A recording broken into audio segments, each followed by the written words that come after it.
It's not that appropriate, but we have some jellyfish.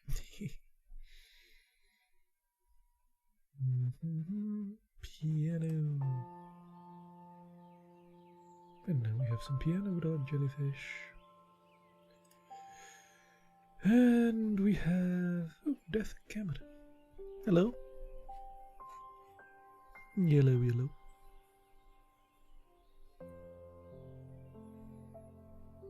We're going to be looking at some Irish tales from Mr. James Joyce. I don't know. 1, 2, I don't know. Depends how long they are.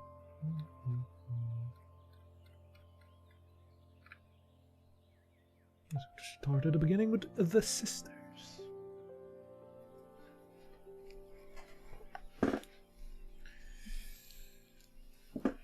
Get comfortable.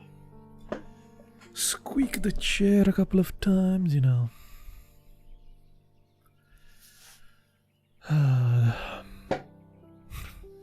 There was no hope for him this time. It was the third stroke. Night after night it had passed the house. It was vacation time, and studied and lighted square of the window. On night after night I had found it lighted in the same way, faintly and evenly. If he was dead, I thought, I would see the reflection of the candles on the darkened blind, for I knew that 2 candles must be set at the head of the corpse.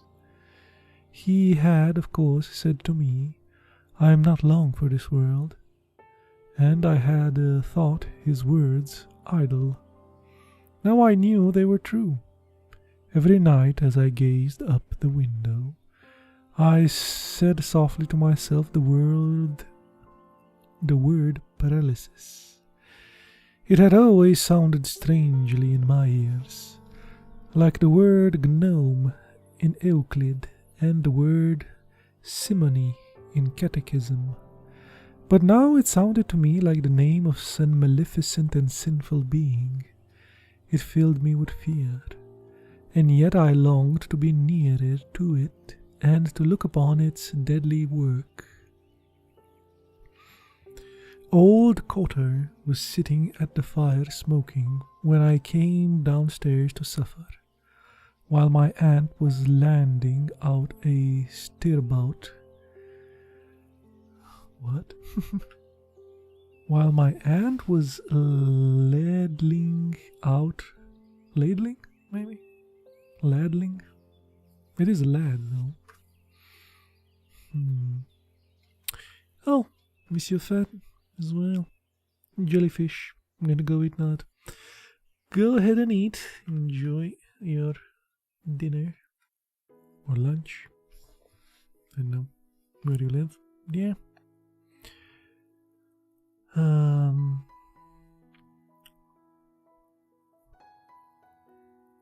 So, while my aunt was ladling my stirabout, he said, as if returning to some former remark of his, no, I wouldn't say he was exact, but there was something queer, there was something uncanny about him. I'll tell you my opinion. He began to puff at his pipe, no doubt arranging his opinion in his mind. Tiresome old fool. When we went to him first, he used to be rather interesting, talking of faints and worms. But I soon grew tired of him and his endless stories about dysentery. I have my own theory about it, he said.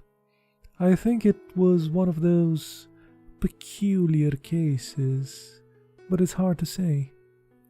He began to puff again at his pipe without giving us his theory. My uncle saw me staring and said to me, "Well, so your old friend is gone. You'll be sorry to hear." "Who?" said I. "Father Flynn."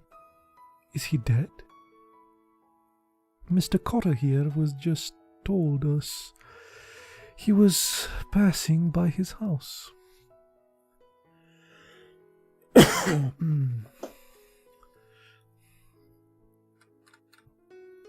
I knew that I was under observation, so I continued eating as if the news had not interested me. My uncle explained to old Cotter. The youngster and he were great friends. The old chap taught him a great deal, mind you, and they say he was a great wish for him. He had a great wish for him. "God have mercy on his soul," said my aunt piously. Old Cotter looked at me for a while. I felt that his little beady black eyes were examining me, but I would not satisfy him by looking up from my plate. He returned to his pipe and finally spat rudely into the grate. "I wouldn't like children of mine," he said, "to have to make to such a man like that. To have too much to say to a man like that." "How? What do you mean, Mr. Cotter?" asked my aunt. "What I mean is," said old Cotter, "it's bad for children. My idea is, let a youth lad run about and play with young lads of his own age, and not be... Am I right, Jack?"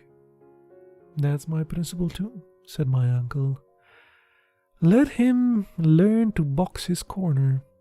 That's why I'm always saying to the Ruscheton there, take exercise. Why, when I was a nipper, every morning of my life I had a cold bath, winter or summer.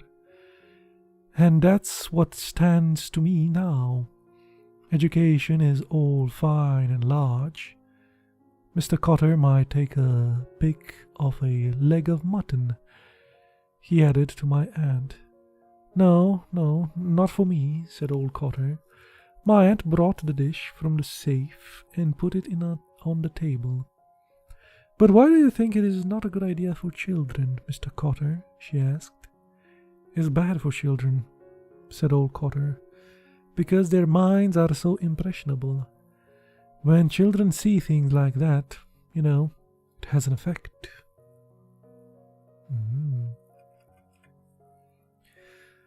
I crammed my mouth with the stirabout for fear I might give utterance to my anger. Tiresome old red-nosed imbecile. I was late when I fell asleep. Though I was angry with old Cotter for alluding to me as a child, I puzzled my head to extract meaning from his unfinished sentences. In the dark of my room I imagined that I saw again the very grey face of the paralytic. I drew the blankets over my head and tried to think of Christmas, but the grey face still followed me. I murmured, and I understood that I desired to confess something. I felt my soul receding into some pleasant and vicious region. And there again I found it waiting for me. It began to confess to me in a murmuring voice, and I wondered why it smiled continuously, and why the lips were so moist with spittle. But then I remembered that it had died of paralysis, and I felt that I too was smiling feebly, as if to absolve the simonic of his sin. Simoniac. What the hell is a simoniac? It's like a sommelier of sin.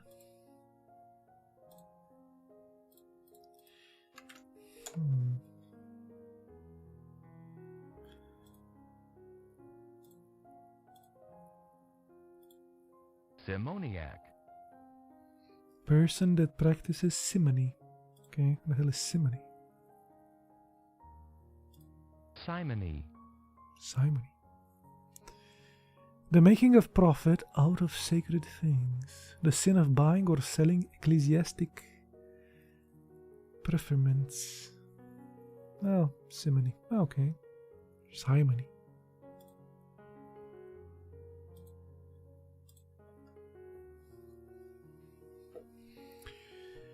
Simoniac of his sin. Okay, I too was smiling feebly, as if to absolve the simoniac of his sin.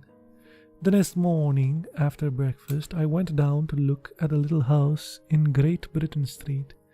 It was an unassuming shop, registered under the vague name of drapery. The drapery consisted mainly of children's booties and umbrellas, and on ordinary days a notice used to hang in the window, saying umbrellas recovered. No notice was visible now, for the shutters were up. A crepe bouquet was tied to the door knocker with a ribbon. Two poor women and a telegraph boy were reading the card pinned on the crepe.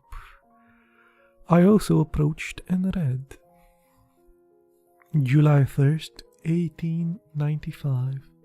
The Reverend James Flynn, formerly of S. Catherine's Church, Meath Street, age 65 years.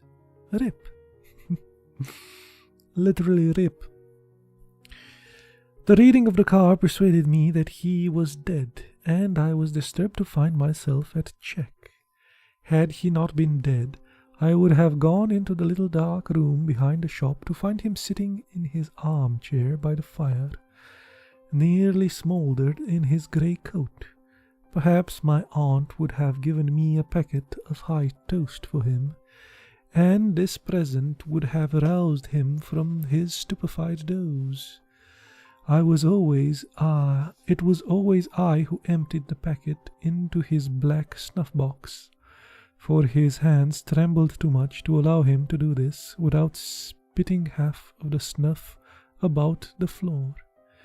Even as he raised the large, trembling hands to his nose, little clouds of smoke dribbled through his fingers over the front of his coat.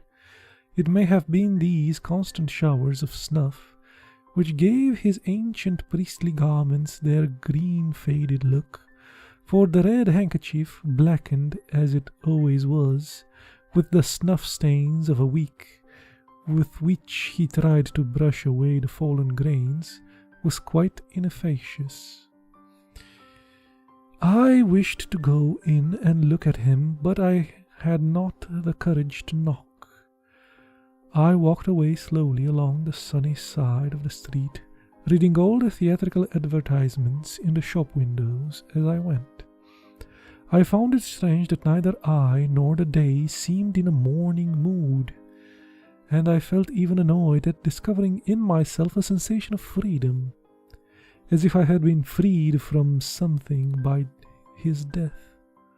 I wondered at this, for, as my uncle had said the night before, he had taught me a great deal.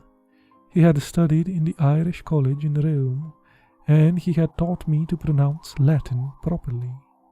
He had told me stories about the catacombs and about Napoleon Bonaparte, and he had explained to me the meaning of the different ceremonies of the Mass and the different vestments worn by the priest. Sometimes he had amused himself by putting difficult questions to me, asking me what one should do in certain circumstances, or whether such and such sins were mortal or venial, or only imperfections. His questions showed me how complex and mysterious were certain institutions of the Church, which I had always regarded as simple acts. The duties of the priests towards the Eucharist, and towards the secrecy of the confessional seemed so grave to me that I wondered how anybody had ever found in himself the courage to undertake them. and I was not surprised when he told me that the fathers of the church had written books as thick as the post office directory, and as closely printed as the law notices in the newspaper, elucidating all these intricate questions. Often, when I thought of this, I could make no answer, and only a very foolish and haunting one, upon which he used to smile and nod his head twice or thrice.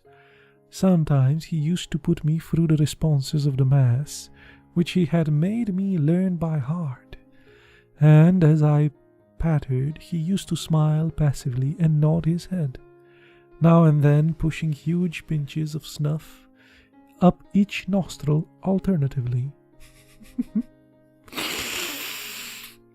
You see, my boy, the problem with the Mass is... Then he smiled. He used to uncover his big undiscolored teeth and let his tongue lie upon his lower lip, a habit which had made me feel uneasy in the beginning of our acquaintance, before I knew him well. As I walked along in the sun, I remembered old Cotter's words, and tried to remember what had happened afterwards in the dream. I remembered that I had noticed long velvet curtains and swinging lamp of an antique fashion. I felt that I had been very far away, in some land where the customs were strange. In Persia, I thought. But I could not remember the end of the dream. In the evening my aunt took me with her to visit the house of mourning. It was after sunset, but the window panes of the houses that looked to the west reflected the tawny gold of the great bank of clouds. Nanny received us in the hall, and, as it would have seemed unseemly to have shouted at her, my aunt shook hands with her for all. The old woman pointed upwards interrogatively, and, on my aunt's nodding, proceeded to toil up the narrow staircase before us. Her bowed head being scarcely above the level of the banister rail. At the first landing she stopped and beckoned us forward, encouragingly, towards the open door at the dead room. My aunt went in, and the old woman, seeing that I hesitated to enter, began to beckon me again, repeatedly with her hand. I went in on tiptoe. The room, through the lace end of the blind, was suffused with dusky golden light, amid which the candles looked like pale thin flames. He had been coffined. Nanny gave the lead, and we three kneeled down at the floor of the bed. Thrice. Yeah. Not once, not twice, but thrice. I pretended to pray, but I could not gather my thoughts, because the old woman's mutterings distracted me. I noticed how clumsily her skirt was hooked at the back, and how the heels of her cloth boots were trodden down all to one side. The fancy came to me that the old priest was smiling as he lay there in his coffin. But no. When we rose and went up to the head of the bed, I saw that he was not smiling. There he lay solemn and copious, vested as for the altar, his large hands loosely retaining a chalice. His face was very truculent, grey and massive, with black cavernous nostrils and circled by a scanty white fur. There was a heavy odour in the room, the flowers. We blessed ourselves and came away. In the little room downstairs we found Elisa, seated in the armchair in state. I groped my way towards the usual chair in the corner, while Nanny went to the sideboard and brought out a decanter of sherry and some wine glasses. She set these on the table and invited us to take a little glass of wine. Then, at her sister's bidding, she filled out the sherry into the glasses and passed them to us. She pressed me to take some cream crackers also, but I declined because I thought I would make too much of a noise eating them. She seemed to be somewhat disappointed at my refusal and went over quietly to the sofa, where she sat down behind her sister. No one spoke. We all gazed at the empty fireplace.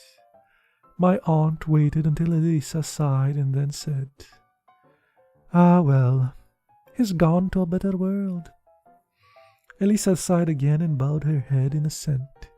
My aunt fingered the stem of her wine glass before sipping a little. "Did he peacefully?" she asked. "Oh, quite peacefully, madam," said Elisa. "You couldn't tell when the breath went out of him. He had a beautiful death, God be praised." "And everything?" "Father O'Rourke was in with him Tuesday, and anointed him and prepared him and all." "He knew then?" "He was quite resigned. He looked quite resigned," said my aunt. "That's what the woman—" I think this melody is a bit too cheery for this.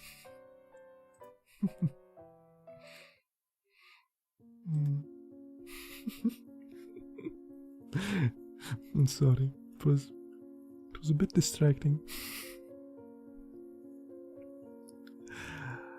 Okay. "He looks quite resigned," said my aunt. "That's what the woman we had in to wash him said.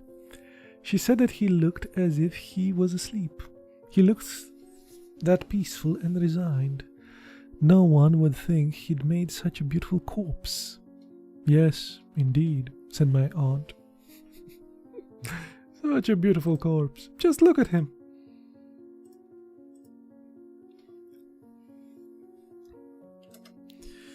There was a joke about seatbelts, something like that.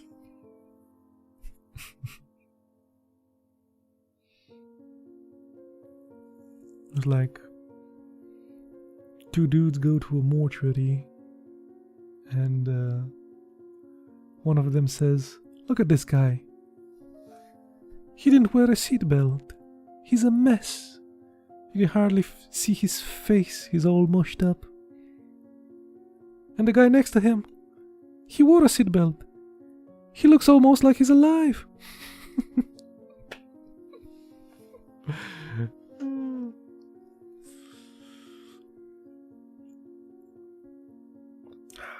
Maybe not the best translation.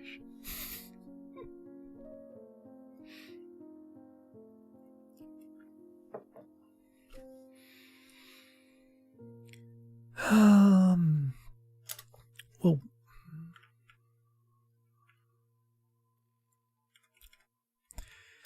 she sipped a little more from her glass and said, "Well, Miss Finn, at any rate, it must be a great comfort to you to know that you did all you could for him.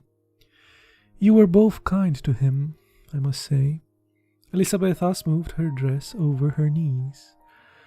"Ah, poor James," she said. "God knows we'd done all we could. As poor as we are, we wouldn't see him want anything while he was in it." Nanny had leaned her head against the sofa pillow and seemed about to fall asleep. "There's poor Nanny," said Elisabetta, looking at her. "She's worn out. All the work we had, she and me getting in the woman to wash him, and then laying him out, and then the coffin, and then arranging about the mass in the chapel. Only for Father O'Rourke I did not know what we'd have done all.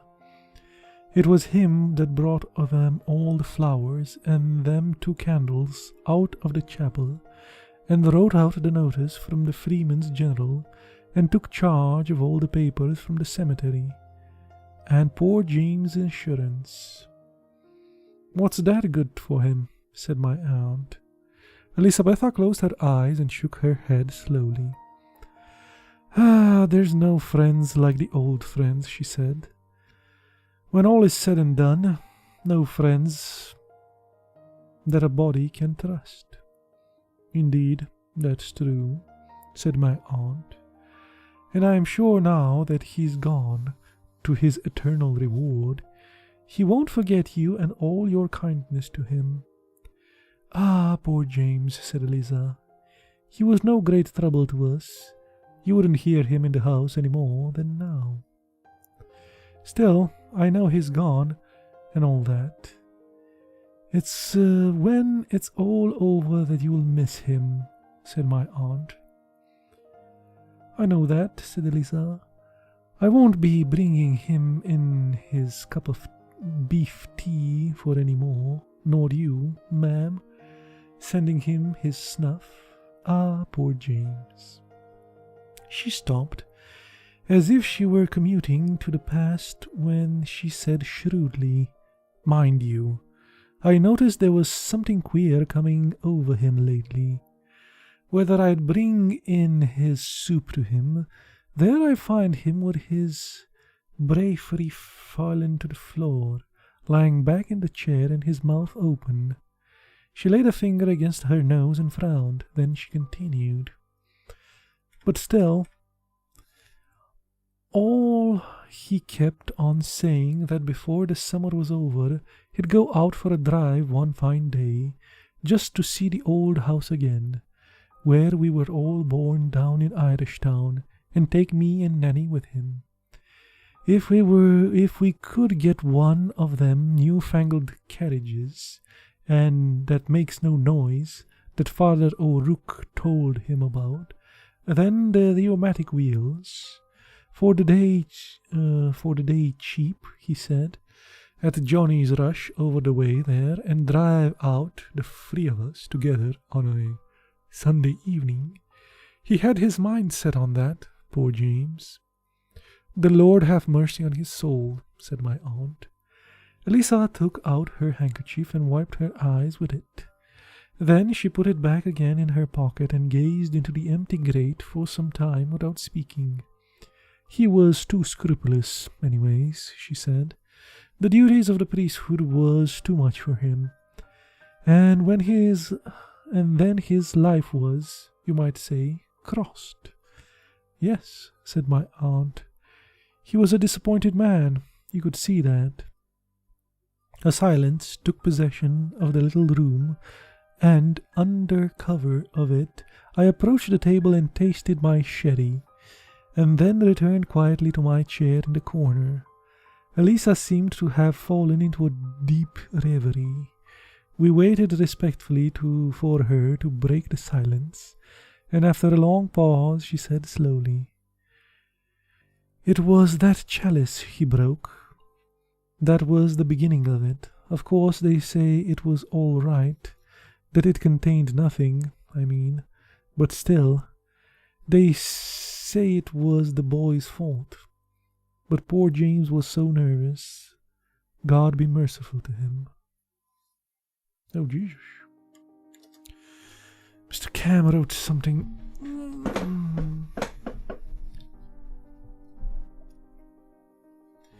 I think Mr. Cam has a bit of a lag as well.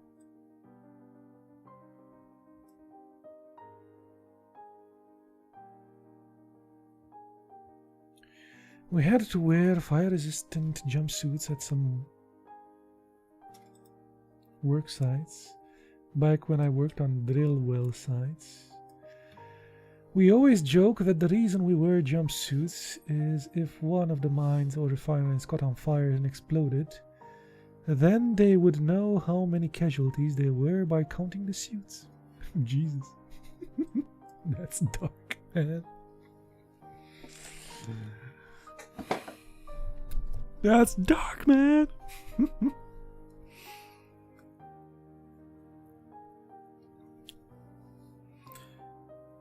I guess sort of the same with the dog tags as well.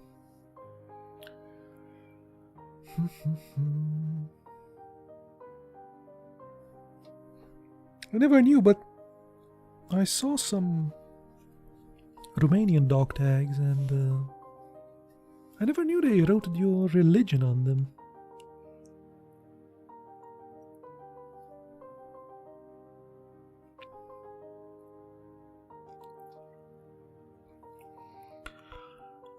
It's easier to tell by how many people on job, or should be, than finding out who doesn't come back to work.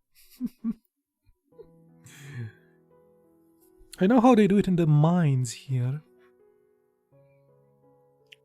They take a tag from the wall.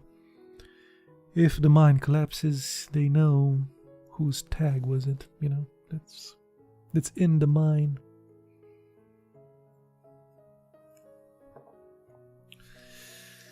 Quite a dangerous work there, Cammy.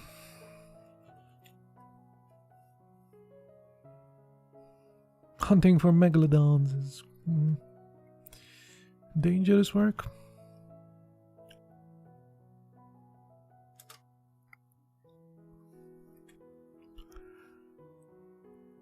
And was that it? Said my aunt. I heard something.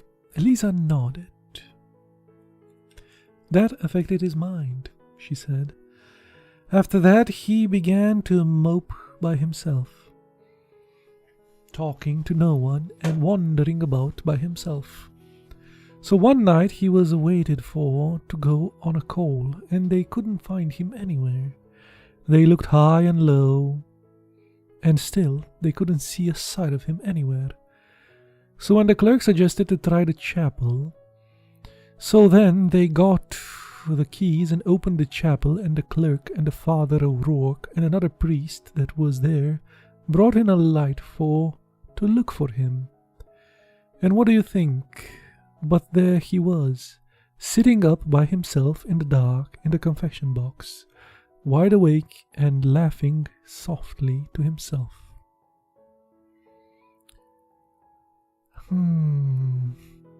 She stopped suddenly as if to listen. I stopped too, but there was no sound in the house, and I knew that the old priest was lying still in his coffin as we had seen him, solemn and truculent in death. An idle chalice on his breast. Eliza resumed, wide awake and laughing to himself. So then, of course, when they saw that made them think that there was something gone wrong with him.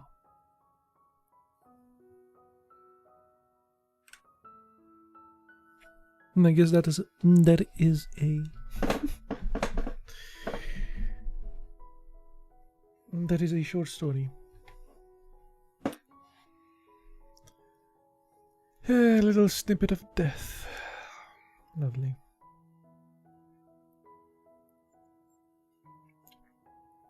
I don't have sherry, but I have a little rum.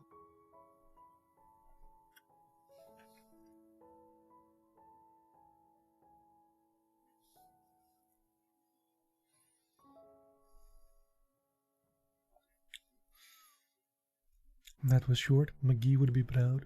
It was short. Not like the thousands of pages we have with our Russian fellows. I no longer work at drill wells. Now I work in nuclear sites. Much safer. You should look at that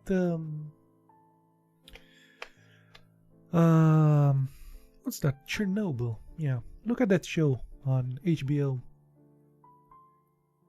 That's the reason I took iodine pills for all my childhood.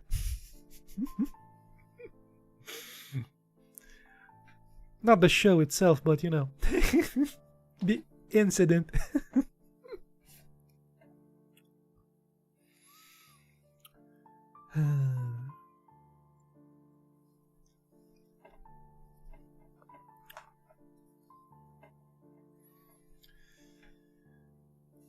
I don't know what it's called, but I lived in an area where there's low iodine in the soil, I think. And after the Chernobyl thing, it became quite a center for cancers, especially thyroid cancers. I don't know why.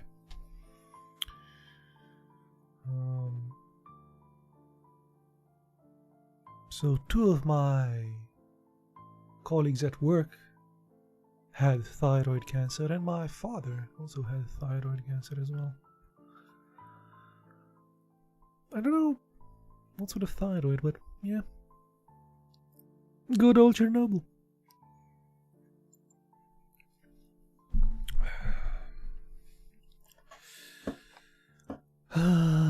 An encounter. It was John Dillon who introduced the Wild West to us. He had a little library made up of the old numbers of the Union Jack, Pluck, and the Halfpenny Marvel. Every evening after school, we met in his black garden and arranged Indian bottles. He and his fat young brother Leo, the idler, held it aloft of the stable while we tried to carry it to the by storm, or we fought a pinched battle on the grass. But however we fought, we never won siege or battle, and all our bouts ended with John Dillon's war dance of victory. His parents went to 8 o'clock mass every morning in Garnier Street, and the peaceful odor of Mrs. Dillon was prevailing in the whole of the house. But he played too fiercely for us, who were younger and more timid. We looked like some child of India when he capered around the garden, an old teacozy on his head, beating a tin with his fist and yelling, "Yaka, yaka, yaka! Ya!"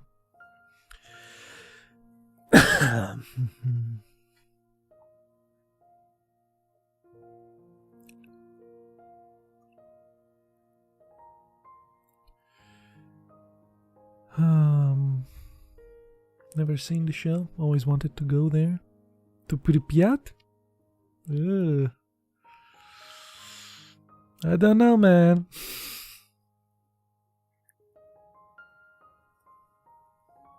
He never saw the show, though. It's a good show. It's pretty accurate with the characters and what happened. All except there's a lady in the series, and the lady is a couple of people combined. But yeah, the story is pretty true.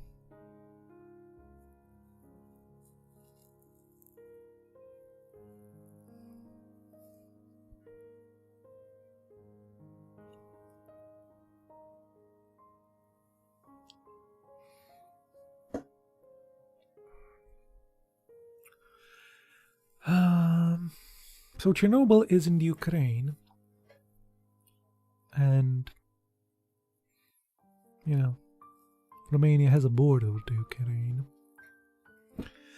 But it all depended on that damned radiation cloud. My mother used to tell me they were on a camping trip, I think.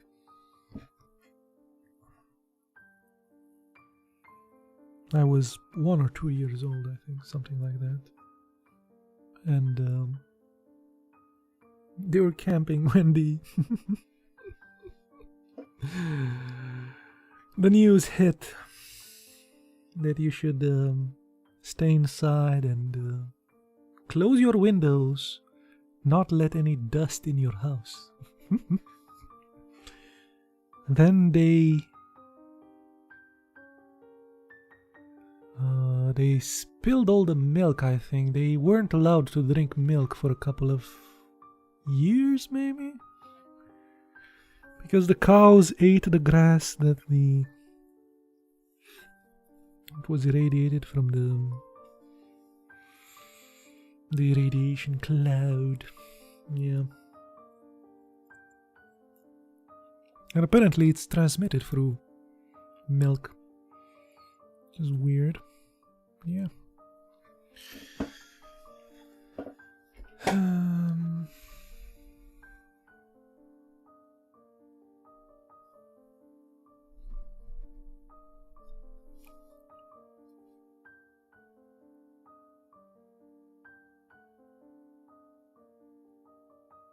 I guess I'm super behind. Better refresh. Oh yeah, you're super behind. You are a bit behind, sir, but it's fine.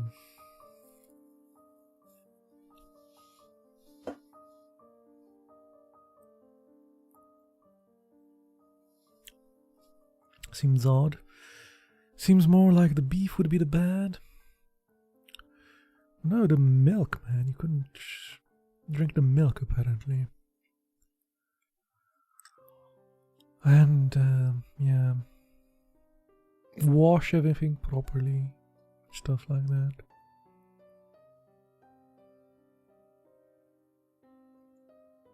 They even received one of those masks. I found it and I used to play with it as a kid. One of those gas masks. Everybody got a gas mask. It was pretty cool to play with it.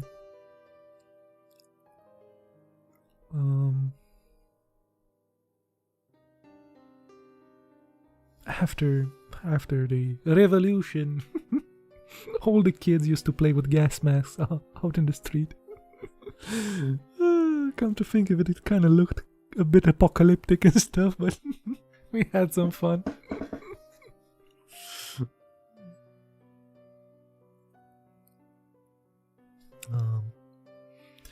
McDonald's ham spicy nuggets. I'm going to grab those as a movie snack. Awesome. Already getting the movie snack. There's nothing wrong with glowing milk. It's fine. It's fine. Yeah, I'm sure.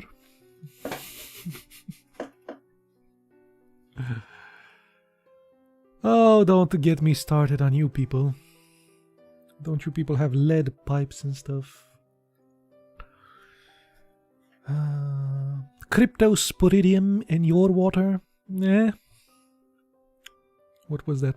In Milwaukee or something? Not cool, my friend. Not cool. At least the irradiation killed all the bugs in our water.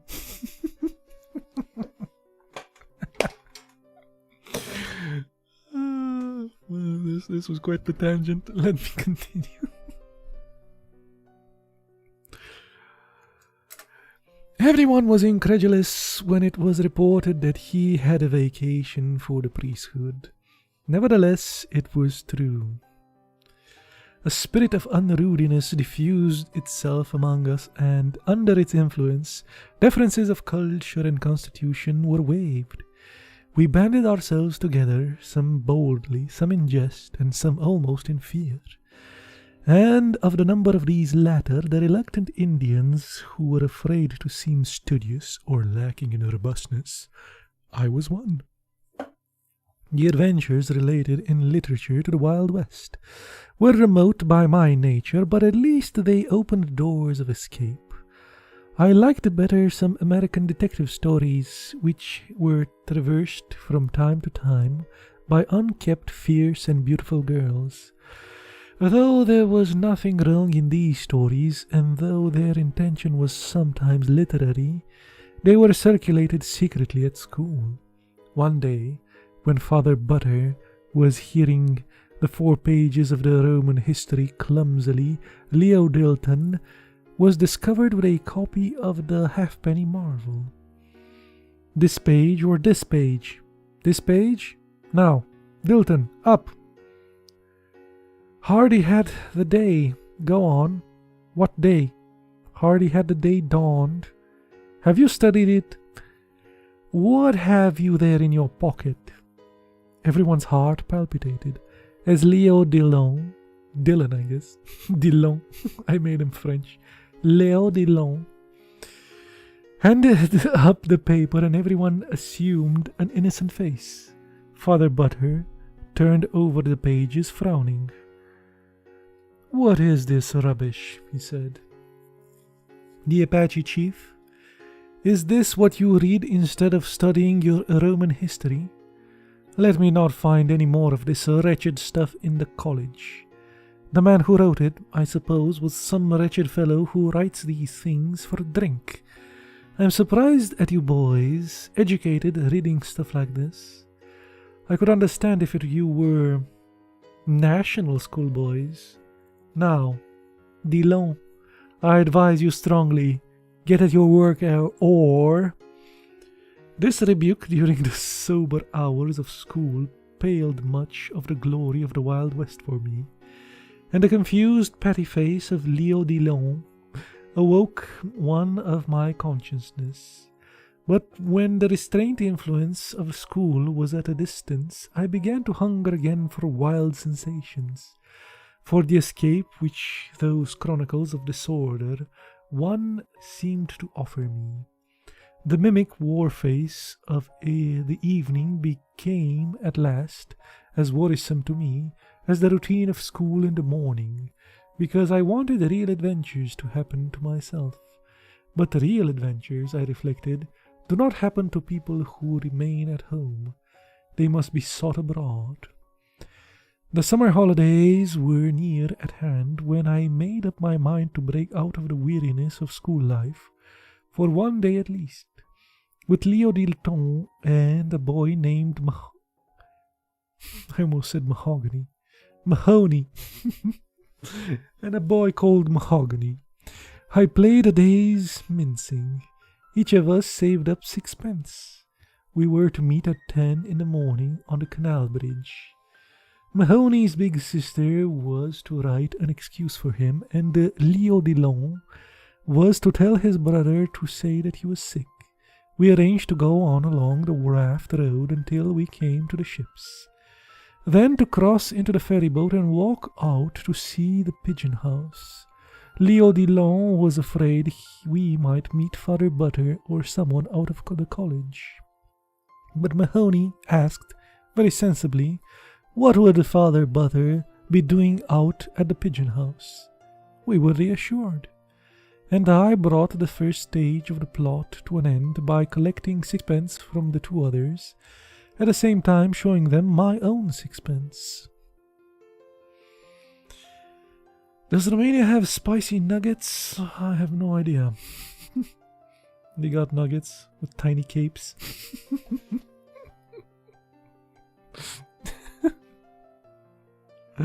I don't really eat at McDonald's, man. I like their shakes though. Occasionally I go get a shake there in the summer.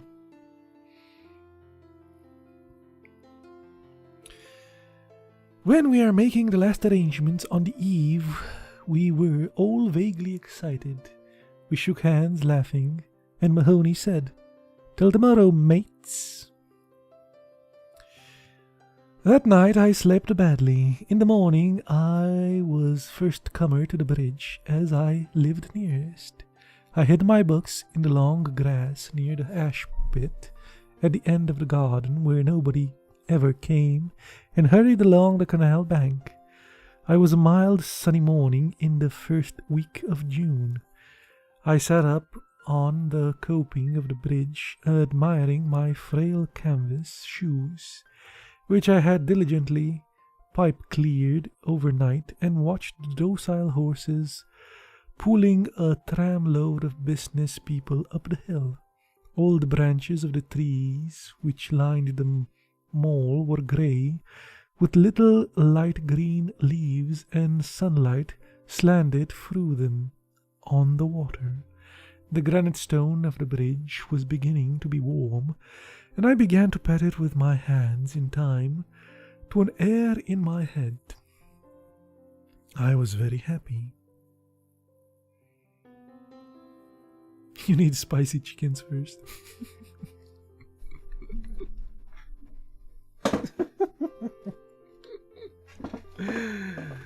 Get the spicy chickens. Okay. I don't know if you raise them like that. I don't think we raise them spicy at all.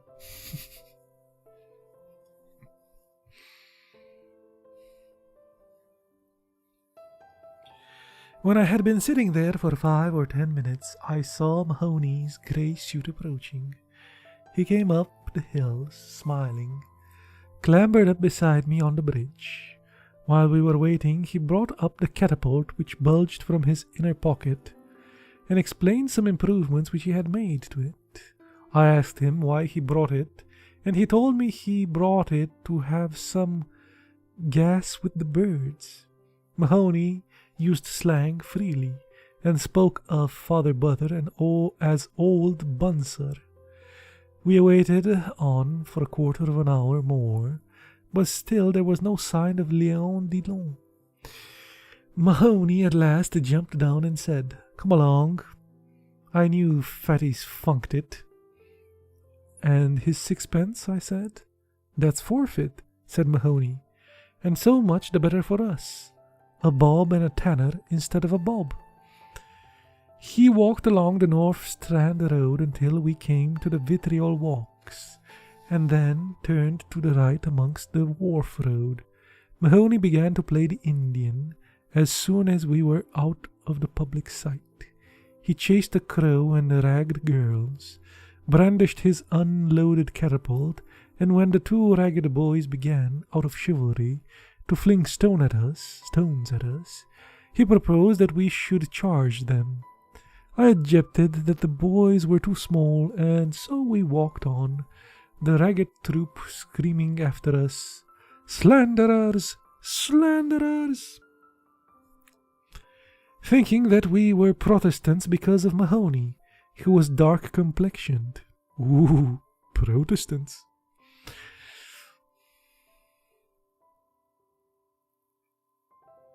I guess it's Swaddlers or something. Let's see.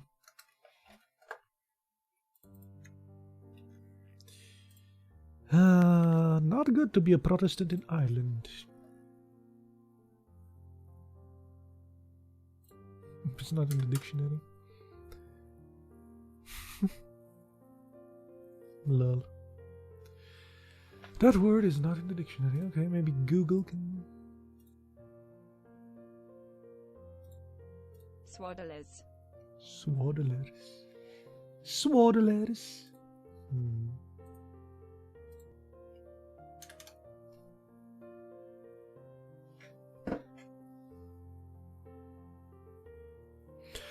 I guess swaddling is a old practice of wrapping infants in blankets or similar cloths, so that the movements of the limbs is tightly restricted. I mean, okay, I know swaddling like that, but the hell is swaddling in this context? What the hell does dark complexion? What does a dark complexioned Irishman look like, man?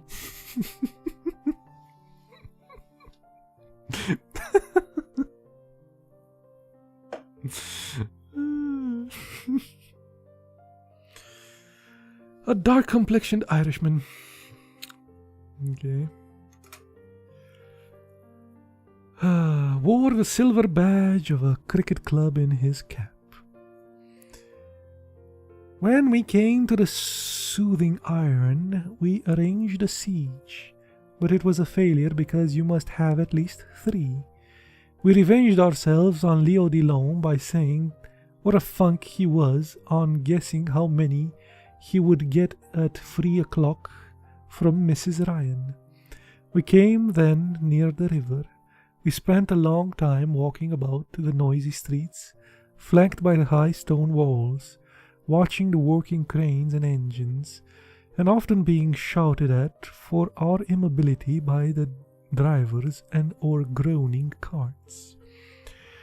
It was noon when we reached the quays, and as all the labourers seemed to be eating their lunches, we brought 2 big currant buns and sat down to eat them on some metal pinning beside the river. We pleased ourselves with the spectacle of Dublin's commerce. The barges signalled from far away by their curls and woolly smoke, the brown fishing fleet beyond the Rensing, the big white sailing vessel which was beginning disenchanted on the opposite quay. Mahoney said it would be right skirt to run away to the sea on one of those big ships, and even I, looking at the high masts, saw or imagined the geography which had been scantily dosed to me at school, gradually taking substance under my eyes. School and home seemed to recede from us, and their influences upon us seemed to wane. We crossed the Liffey in the ferryboat, paying our toll to be transported in the company of 2 labourers and a little Jew with a bag. We were serious to the point of solemnity. But once during the short voyage our eyes met and we laughed. Then we landed. We watched the discharging of the graceful freemaster which we had observed from the other quay. Oh yes, we are still watching the little jellyfish.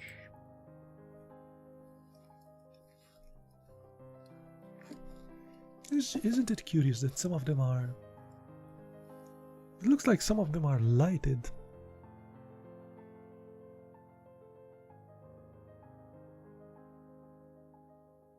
I wonder if that is bioluminescence or something. Something rather to do with the camera.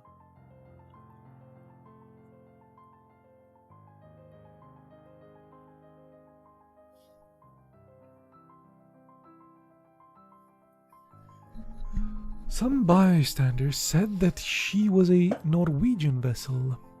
I went to the stern and tried to decipher the legend upon it, but, failing to do so, I came back and examined the foreign sailors to see had any of them green eyes, for I had some confused notion the sailors' eyes were blue and grey and even black. The only sailor whose eyes could have been called green was a tall man, who amused the crowd on the quay by calling out cheerfully every time the planks fell, "All right, all right." Then, when we were tired of this sight, we wandered slowly to Rigsend. The day had grown sultry, and in the windows of the grocers' shops musty biscuits lay bleaching.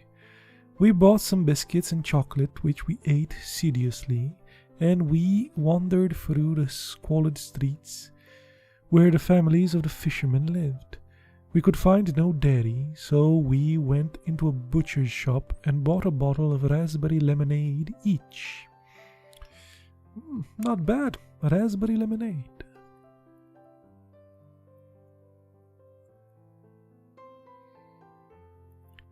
Some are closer to the camera, and the ones behind are darker. No, because you will see darker ones going in front of light ones. Look at this one. Oh.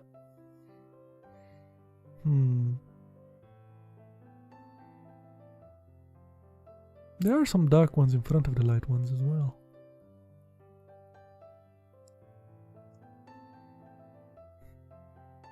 The light is funny. Some are just happier than others. That's it. That is it, sir.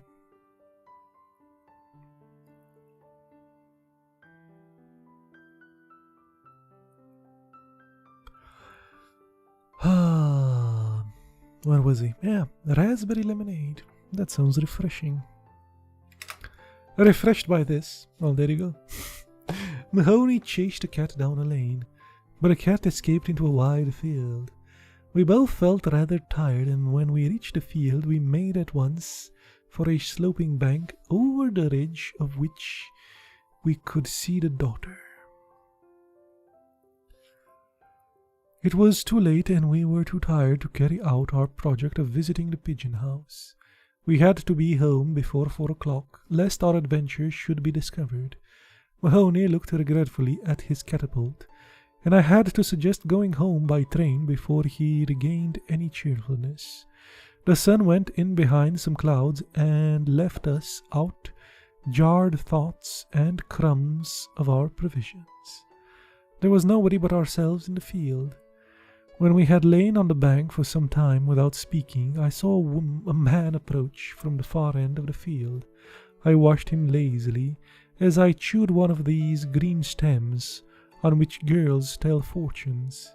We came along by the bank slowly. He walked with one hand upon his hip, and in the other hand he held a stick, with which he tapped the turf lightly. Ah, good old playing with a stick. There's no more playing with sticks nowadays. Maybe UBS sticks or something. USB sticks. He was shabby dressed in a suit of greenish black and wore what we used to call a jerry hat with a high crown. He seemed to be very old, for his moustache was ashen grey. When he passed at our feet, we glanced up as quickly and then continued his way. We followed him with our eyes and saw that when he had gone on for perhaps 50 paces, he turned about and began to retrace his steps. He walked towards us very slowly, always tapping the ground with his stick, so slowly that I thought he was looking for something in the grass. He stopped when he came level with us and bade us good day.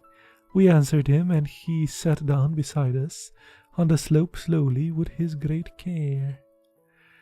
He began to talk of the weather, saying that it would be a very hot summer, and adding that the seasons had changed greatly since he was a boy, a long time ago. He said that the happiest time of his life was undoubtedly one's schoolboy days, and that he would give anything to be young again. While he expressed these sentiments, which bored us a little, we kept silent. Then he began to talk of school and of books. He asked us whether we had read the poetry of Thomas Moore, or the works of Sir Walter Scott, or Lord Lytton. I pretended that I had read every book he mentioned, so that in the end he said, "Ah, I can see you're a bookworm like myself now," he added, pointing to Mahoney, who was regarding us with open eyes. "He is different. He goes in for games." He said that he had all Sir Walter Scott's works and all Lord Lytton's works at home, and never tired of reading them. Of course, he said, there were some Lord Lytton works which boys couldn't read. Mahoney asked why couldn't boys read them, a question which agitated and pained me, because I was afraid the man would think I was as stupid as Mahoney. The man, however, only smiled. I saw that he had great gasps in his mouth between his yellow teeth. Then he asked us which of us had the most sweethearts. Mahoney mentioned lightly that he had 3 totties. The man asked me how many I had. I answered that I had none. He did not believe me and said that he was sure I must have 1. I was silent. Totties. They have light bulbs, some are on and some are off. That would be only logical.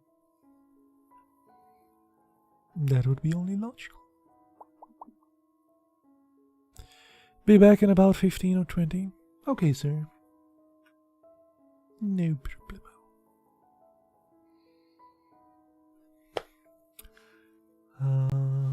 Tell us, said Mahoney, pertly to the man, how many have you yourself? The man smiled as before and said that when he was our age, he had lots of sweethearts. Every boy, he said, had a little sweetheart.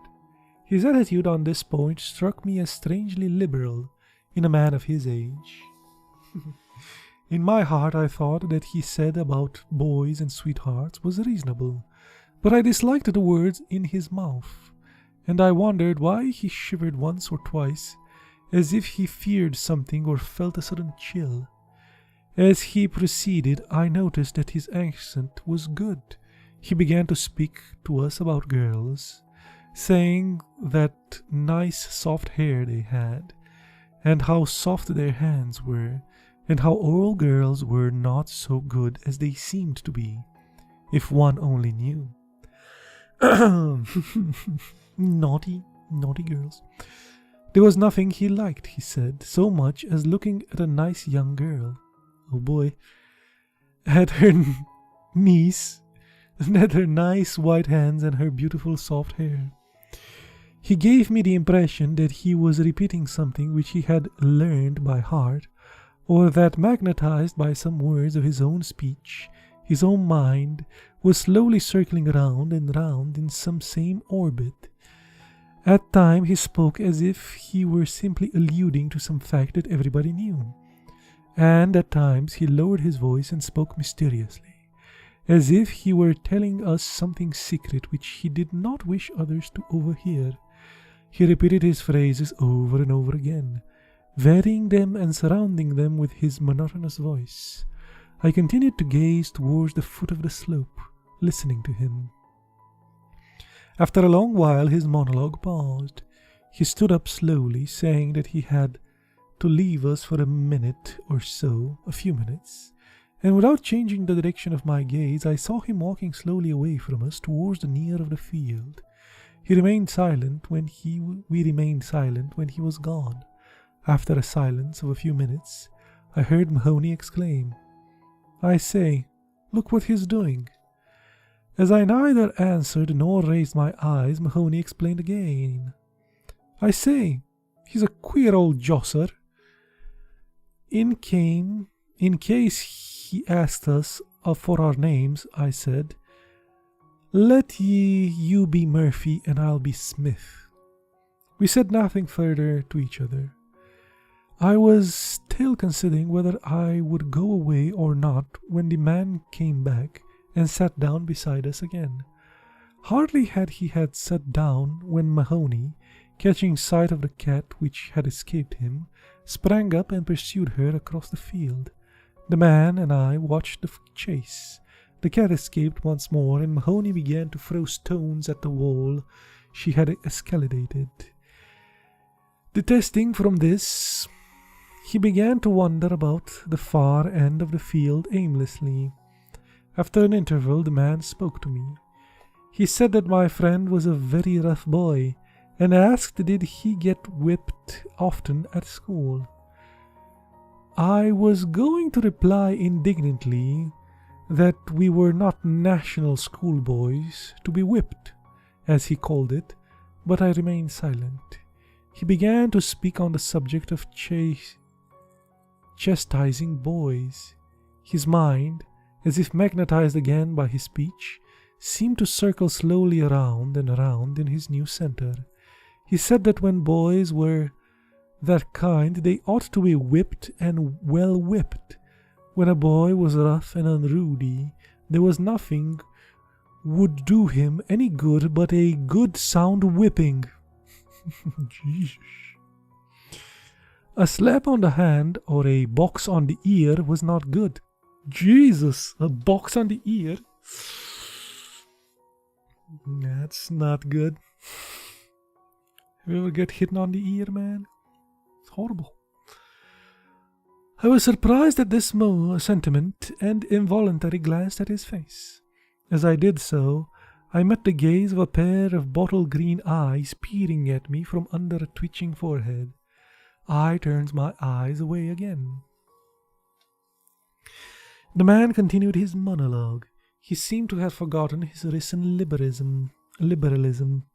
He said that if ever he found a boy talking to girls or having a girl for a sweetheart, he would whip him, and that would teach him not to be talking to girls. And if a boy had a girl for a sweetheart and told lies about it, then he would give him such a whipping as no boy ever got in his life. He said that there was nothing in this world he would like so well as that. He described to me how he would whip such a boy, as if he were unfolding some elaborate mystery. He would love that, he said, better than anything in this world, and his voice, as he led me monotonously through the mystery, grew almost affectionate, and seemed to plead with me that I should understand him. I waited till his monologue passed again. Then I stood up abruptly. Lest I should betray my agitation, I delayed a few moments, pretending to fix my shoe. Then, saying that I was obliged to go, I bade him good day. I went up to the slope calmly, but my heart was beating quickly, with fear that he would seize me by the ankles. Then I reached the top of the slope. I turned around and, without looking at him, called loudly across the field, "Murphy!"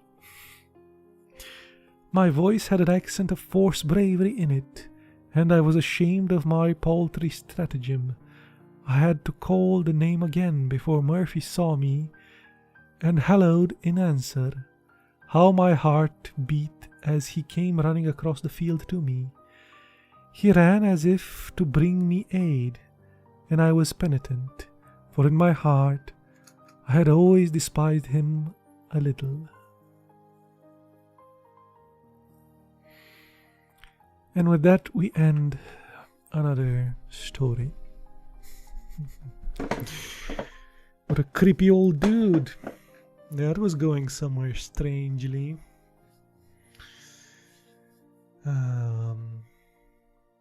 Anywho, it's been an hour and some minutes. Take a break. Come back with a game. Thank you for stopping by, Death. And Cameron, if you can hear me. Bye.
Let's continue.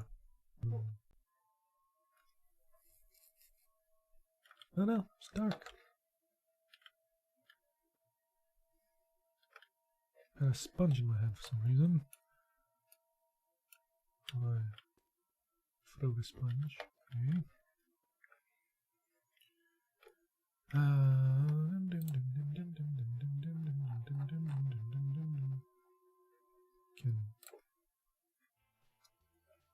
Can I sleep?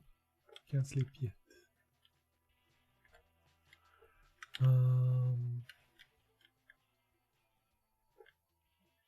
Okay, so we found this newly completed bike. Don't know what type of fuel it would take though, which is a problem.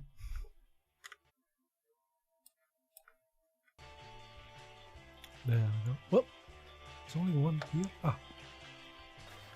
Oh. Let me push back my... Sure, it's fine.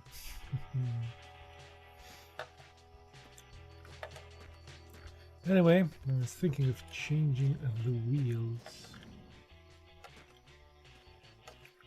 Stealing some wheels.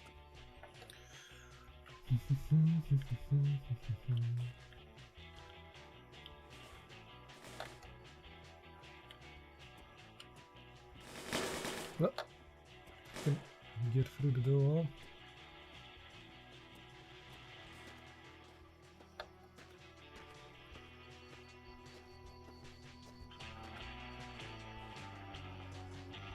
Perfectly brand new wheel here.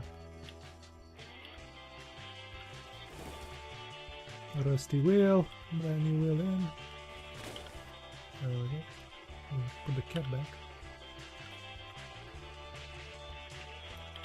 Oh.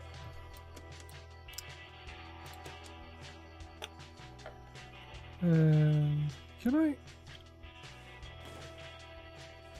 Yeah, just.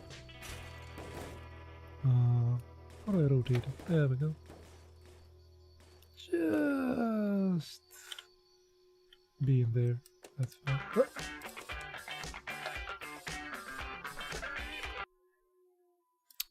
Hello.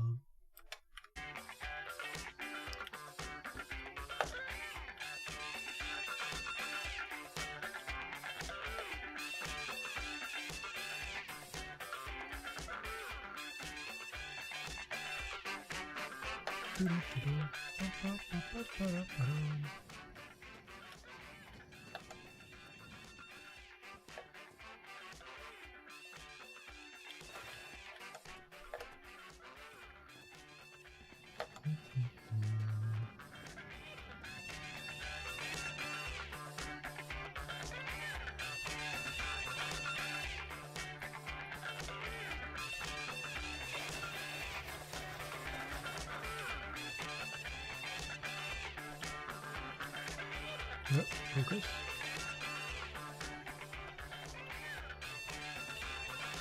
That one doesn't have a cap.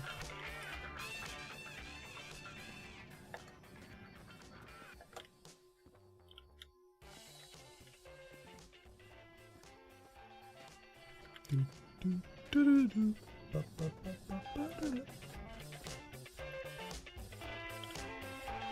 go.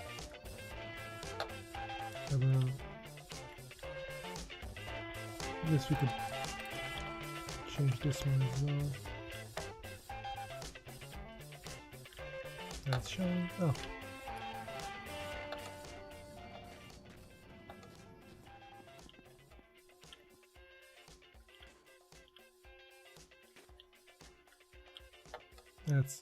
That one actually has a bit of rust on it, but it's fine. Less rust than the one we have.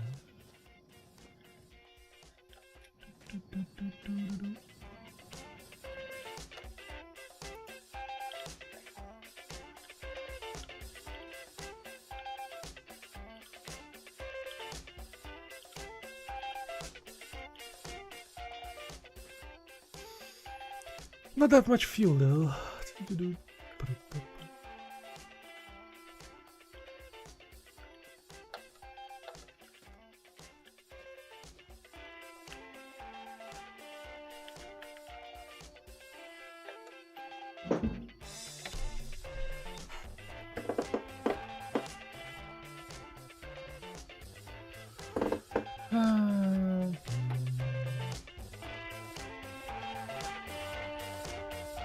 Coolant down.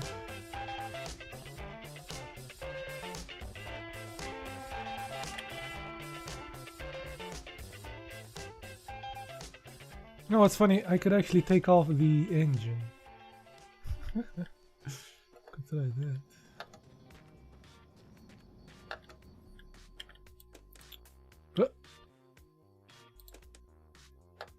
Okay, I'll leave the hood.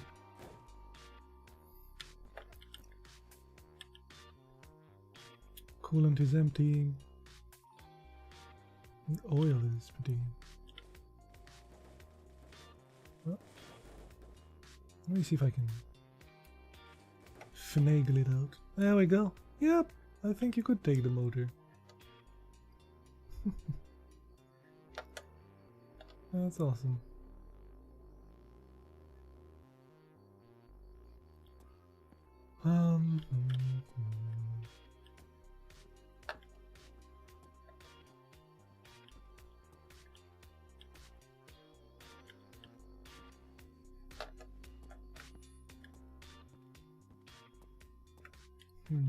The motor has some oil in it. I wonder if I can pour the oil from the motor.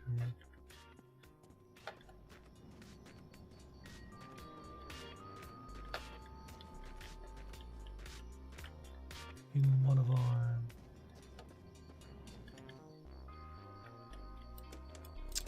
focus canisters here.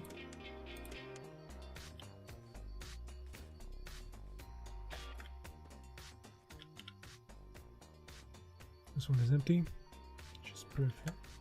Let's see if the other one had something in it. Oh, that one is full of oil. Ah, okay, so we don't need. Right. We have one. Yeah, we don't really need oil. We have full canister of oil, it's fine. Oh.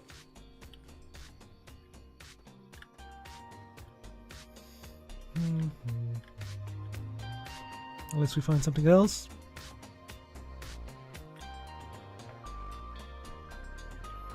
You know what we should have?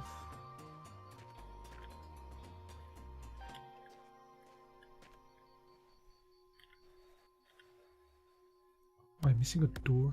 I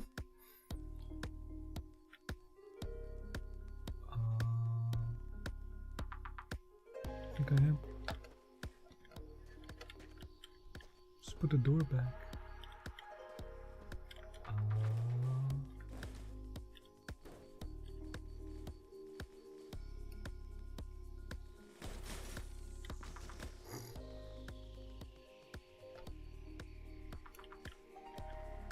There we go. Pop. I had to rotate it. And the sun is here. Lovely. I would need that BB gun thing. What is that?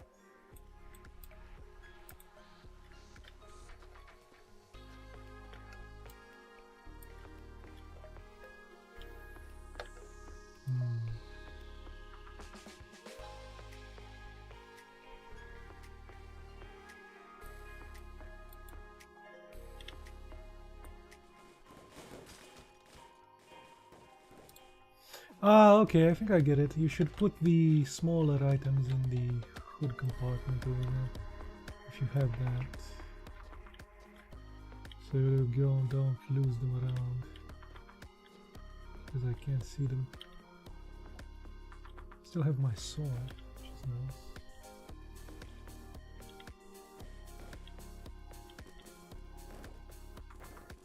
Oh, I took it out of the thing. That's interesting. Come on, focus. There we go. Look at that ratty.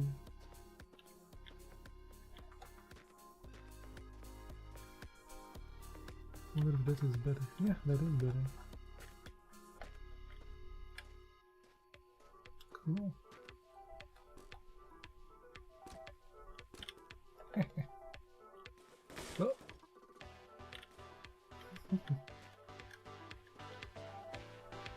I'm getting the hang of it.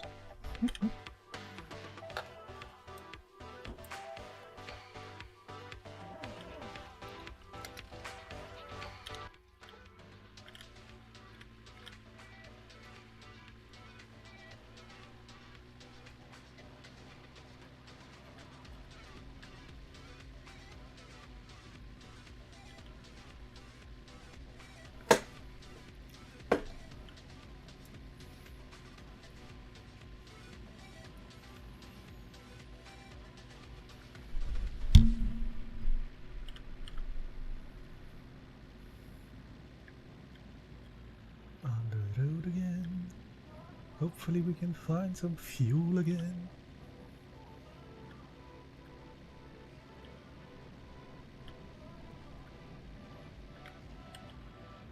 Oh, oh gosh. Oh gosh. Whoa. Ah, don't lose my bike. Still there, it's fine.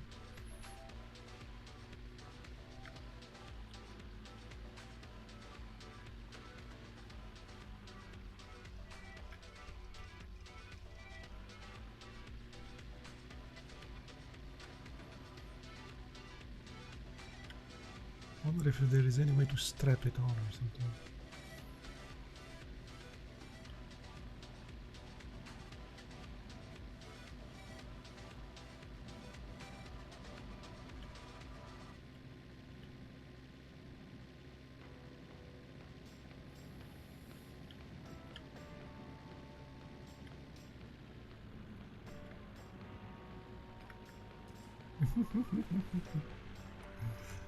Jesus. Every little thing.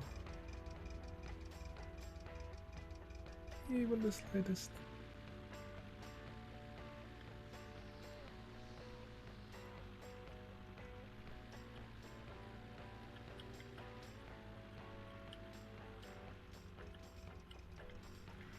Lol, the light pole is on the left this time. Guess you're going in the other direction.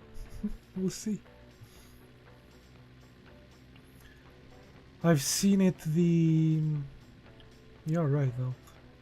So I came this thing that I have here, the bike and the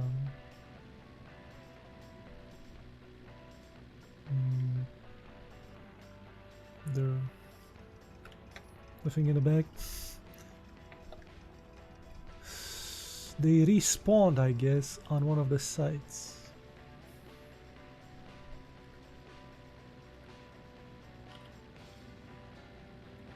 But good thing with the poles. It's one way to know which way you're going, right?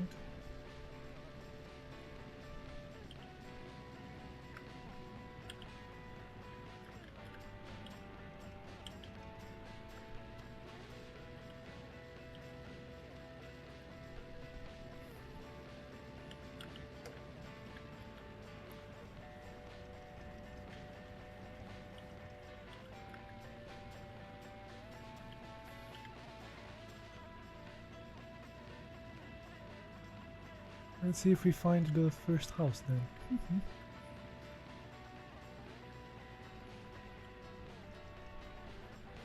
So the place where I found this bike,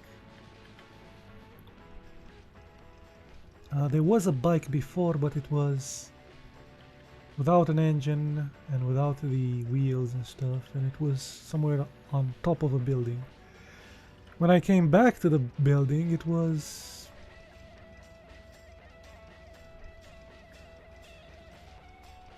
Yeah, there we go. I think we came back home.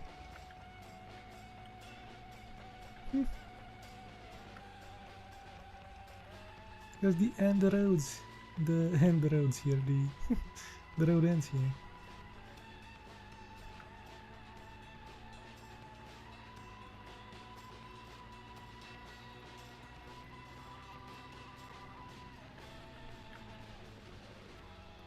End of the road.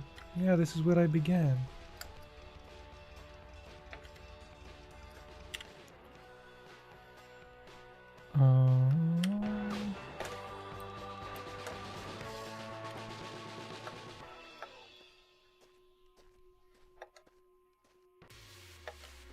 curious of something.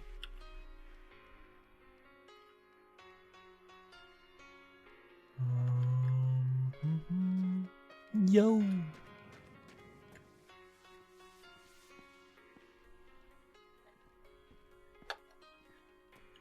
Bike DLC. This might be a bike.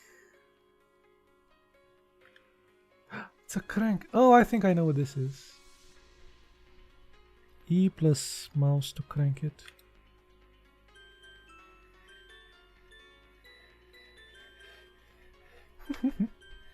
Look at my hand there.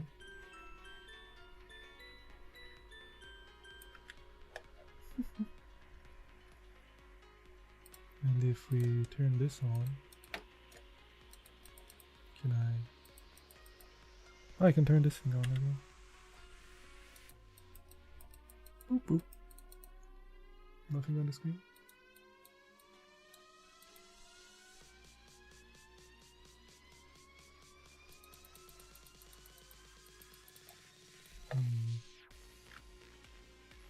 Anyway, I wanted alcohol. Perfect. I wanted to try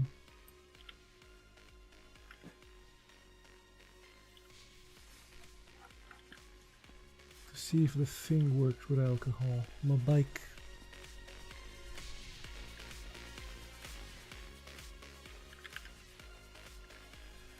Yeah, it's falling.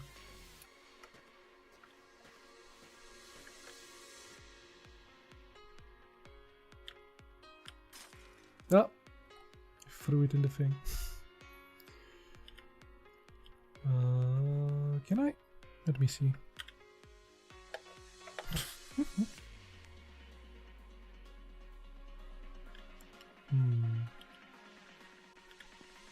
How do I?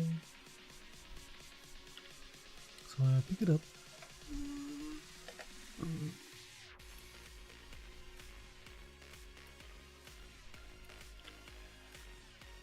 There we go.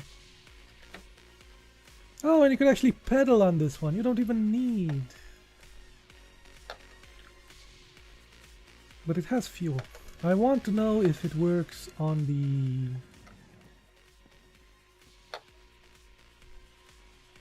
alcohol.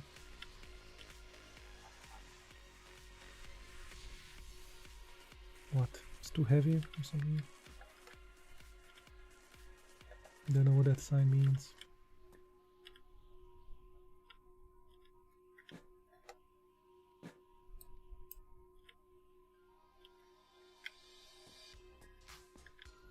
And we also have diesel. I don't think it would work on diesel with diesel, but we could try.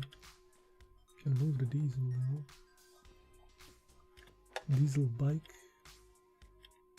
I don't know why this is stuck.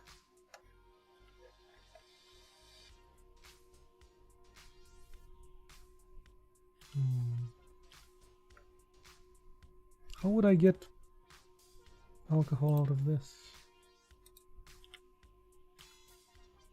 If I can't pick it up. Ah, time to get the bike drunk. God damn it.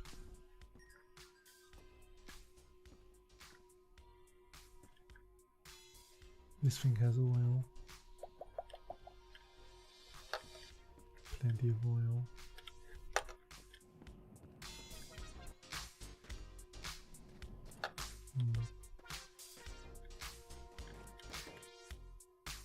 No, that's black.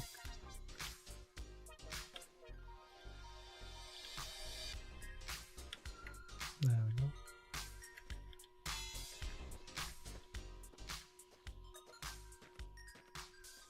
I don't know, man. How am I going to get some?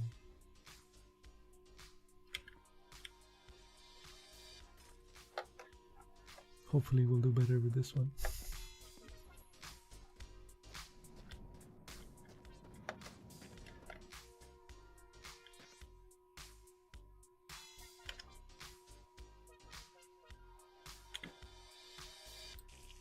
There we go.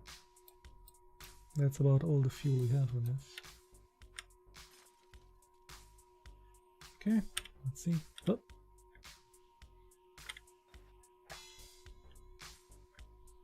Ignition.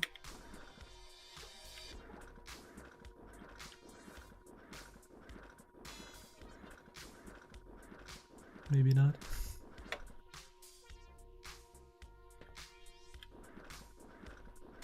Come on, it has some pedals. Should be fine. Pedal power.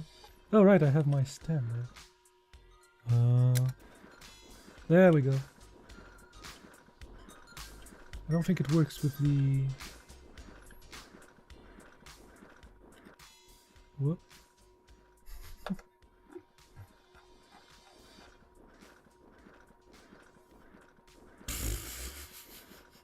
Look at that hand, man.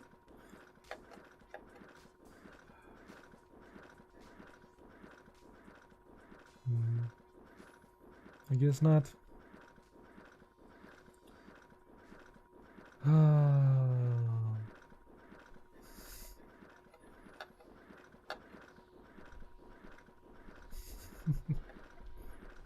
Get the oil. Put some oil in the thing as well.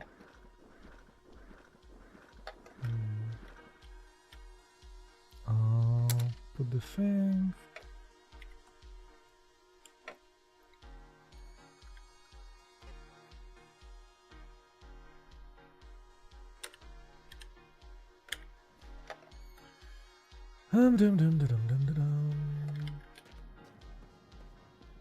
Doesn't work with alcohol, sadly. Could try with some oil. But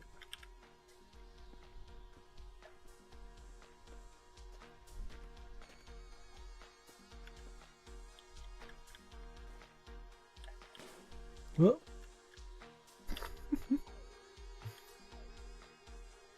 Focus. Oh no, I took out the hinge.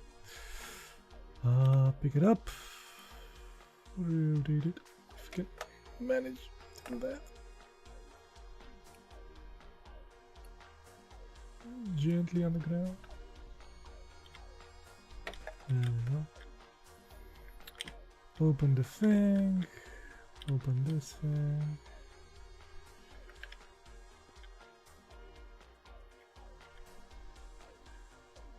Fill.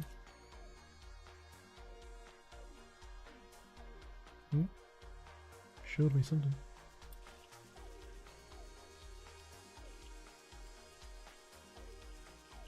Okay.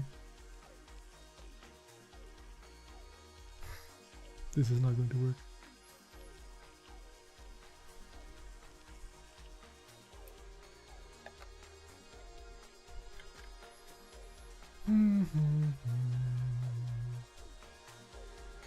So I sit, then ignition. That's not going to work.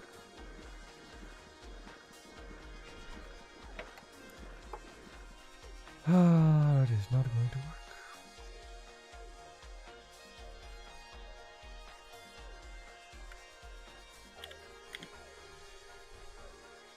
Let me step out.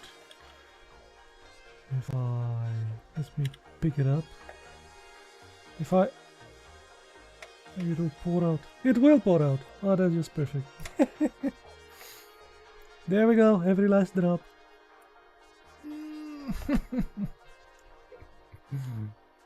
Hilarious. Nope.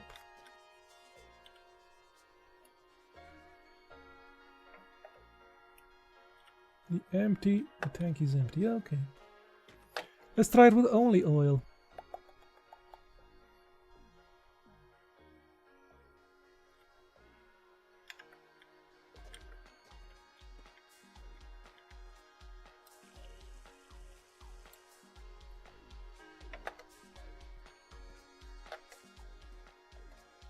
Probably runs with gas.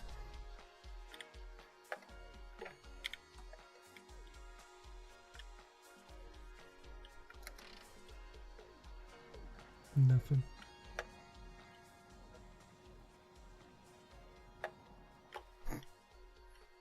Bumped into something as well. Let's sleep. Get the night over.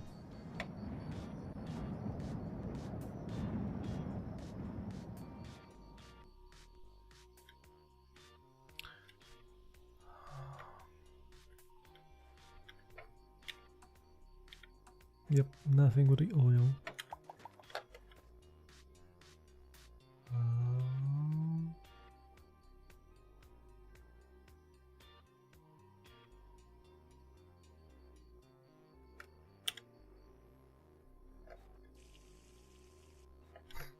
It's fine. I heard it.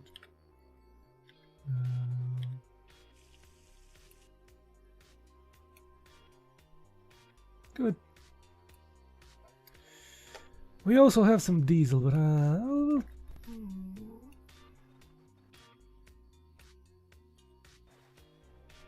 oh right, it doesn't have the.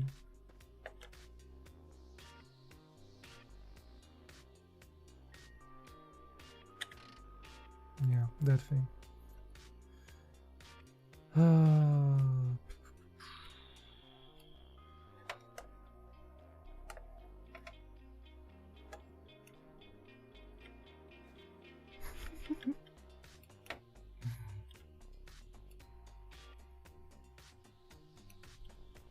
There we go.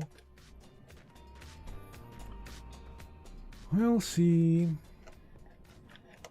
with this thing. Hold shift on the bike to go faster, like running.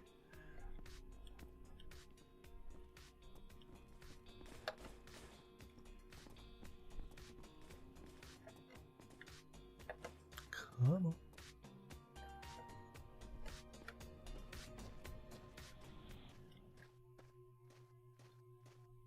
So like regular walking. Let's not drink the oil, shall we? What?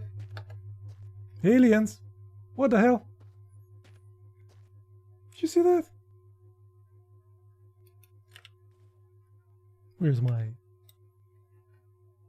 Goddamn aliens in this game.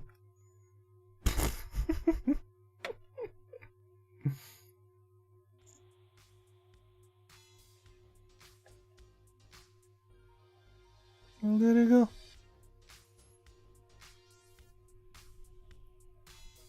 Wonder what the hell he's doing.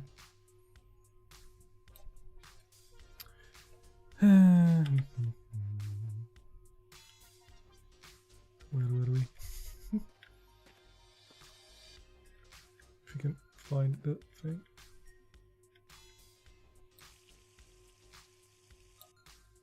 Okay.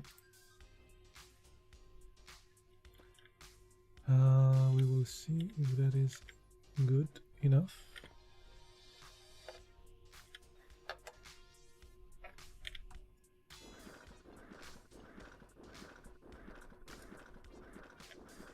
I guess shift would work.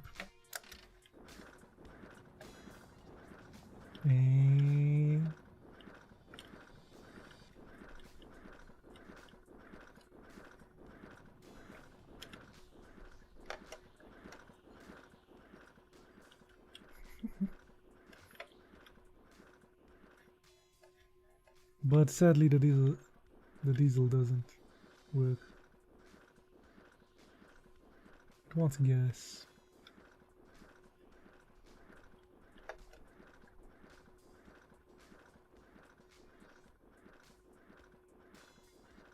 Yeah, you need some oil, like 5%.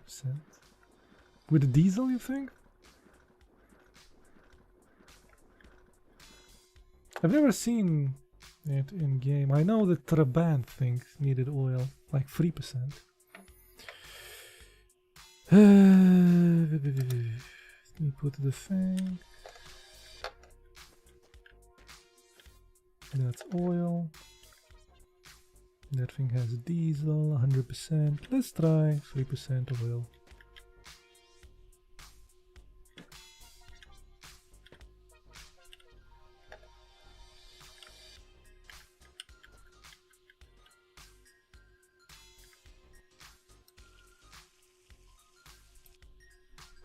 How about that?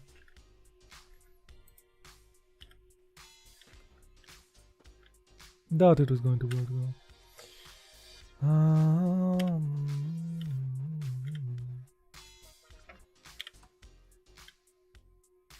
Nope, no sounds.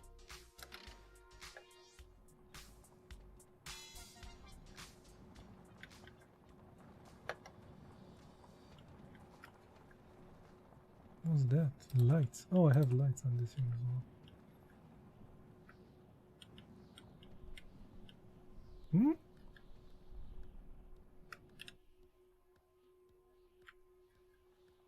Oh, it's more smoother though.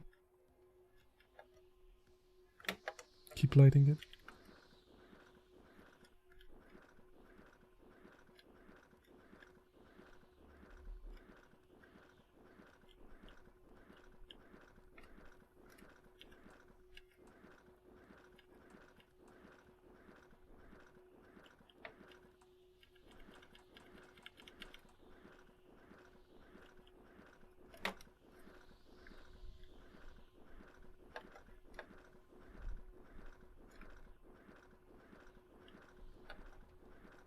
You're shifting too? So slow. This is with shift. This is without shift. Pedal like the wind. This is with shift, pedaling like the wind. But the motor doesn't help. Yeah, I think it wants I think it may want some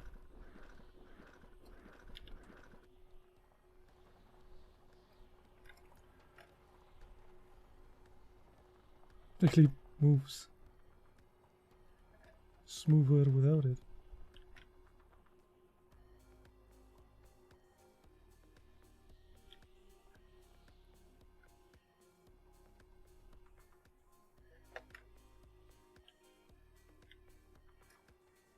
Yeah.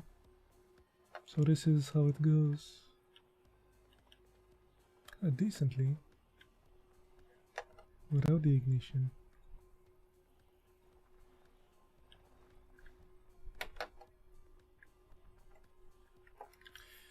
I mean,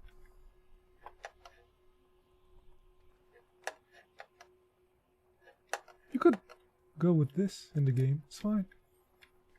It's the alternative when you run out of fuel. Just go like this. You'd rather have the radio? Yeah, I don't think this thing has a radio. This thing works harder when it's trying to ignite. I'm going to need some...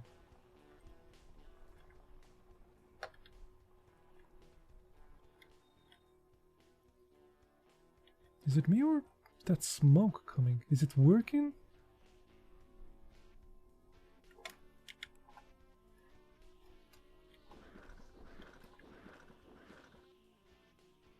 Confused.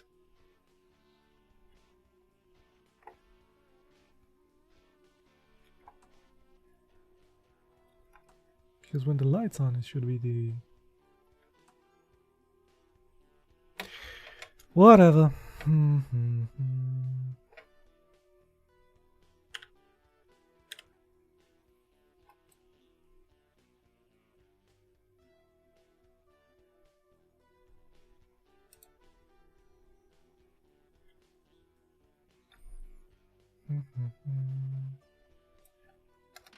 Let's put the stand.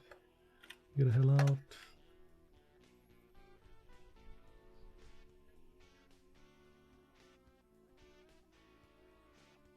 We need some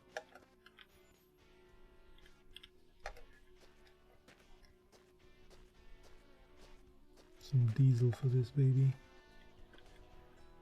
Or we'll just have to pedal ourselves. But does not take away parts from it.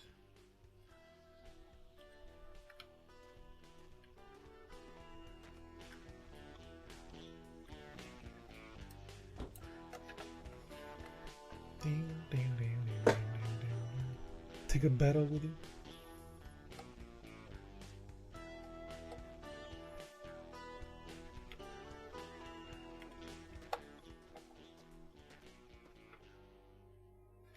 Oil or diesel? 21 liters of diesel. 6 liters of oil. I guess. What's the diesel?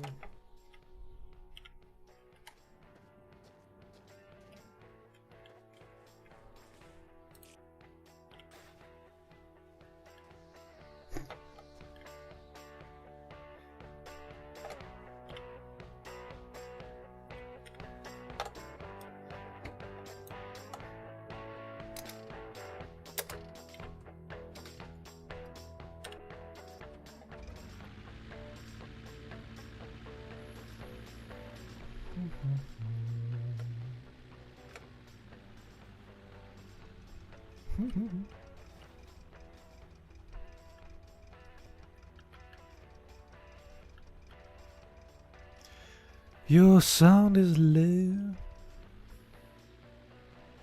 Is it?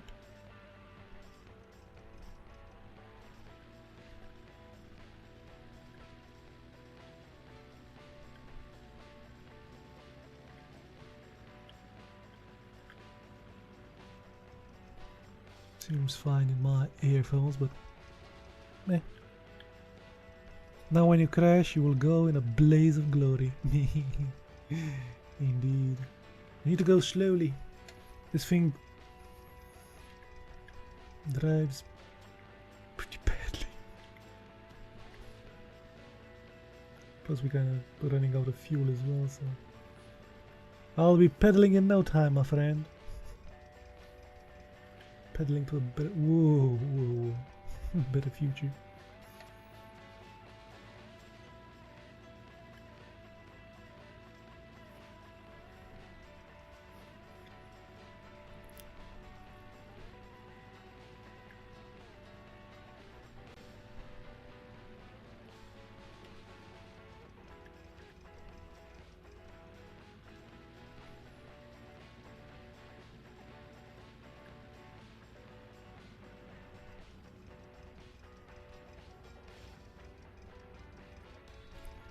Gotta pedal up to 88 miles an hour. I have no idea what's that in kilometers. What's that in kilometers per hour, my friend? Sounds fast.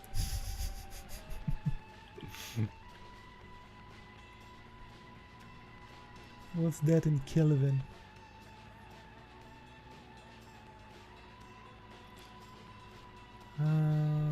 Probably 40. Lord. Where are we going? Where the road takes us, Cam. Where the road takes us.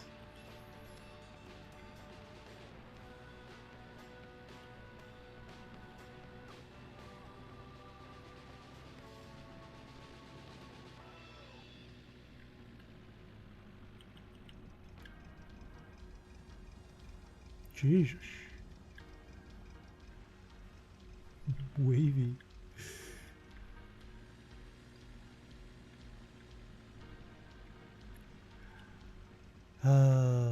141 kilometers. That's damn fast, dude. It's damn fast. And Doc Brown got a train to go that fast? In the west there? I don't know, man. Maybe the car could do it, but the train? No, I don't know.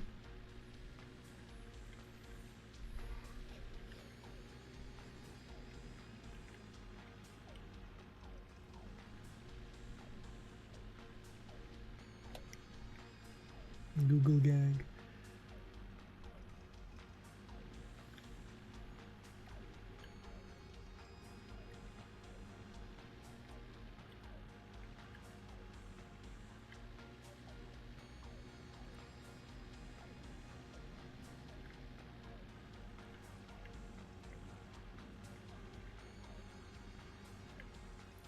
Yeah, but he used special logs that burned hotter or something.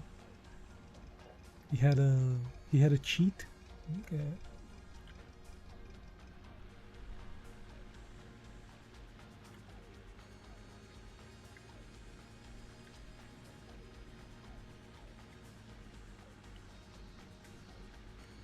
I wonder if the damn DeLorean got that fast in real life. I kinda doubt it.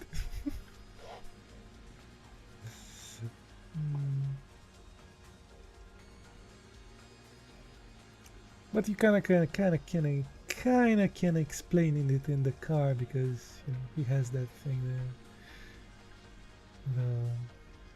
The time travel thing in the back, so you know maybe it powers the car and stuff.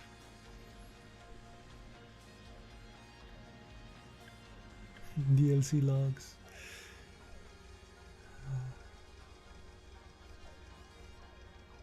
Yeah, car speed thingy goes up that high.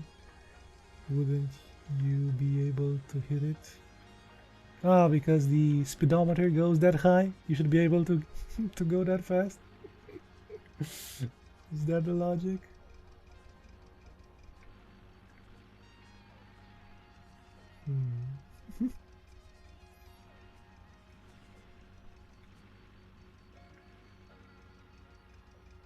Not sure if there is. Also, I have. Oh goddamn son!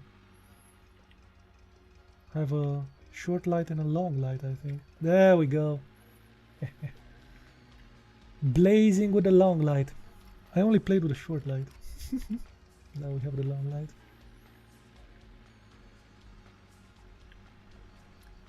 Maybe downhill, I don't know. Maybe if you, I don't know, throw it out of a plane or something, you might be able to do that.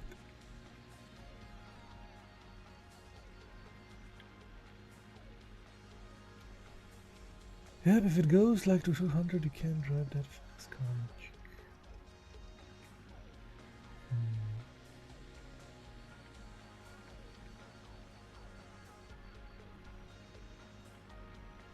So how car can fast go?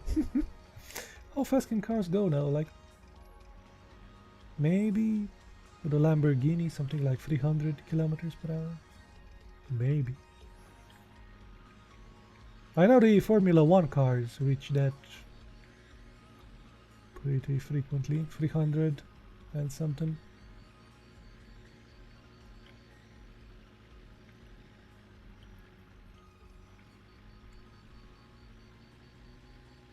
Definitely not my car.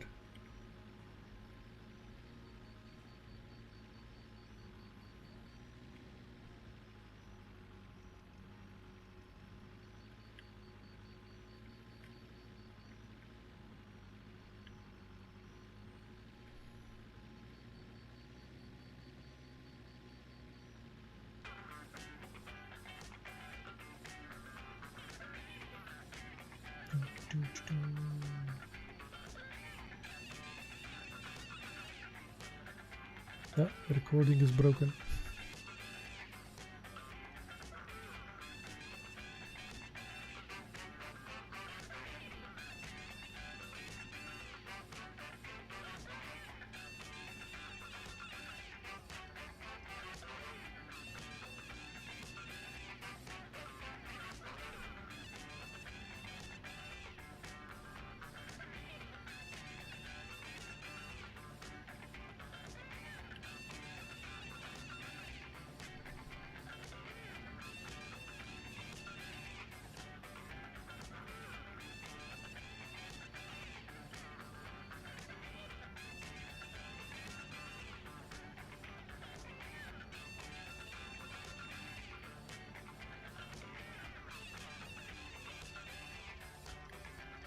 I wonder what's there.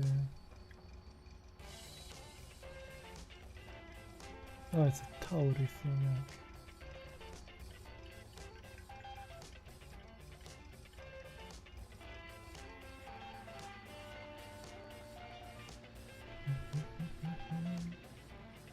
I remember the tower, I went there. We're now retreading what we already did.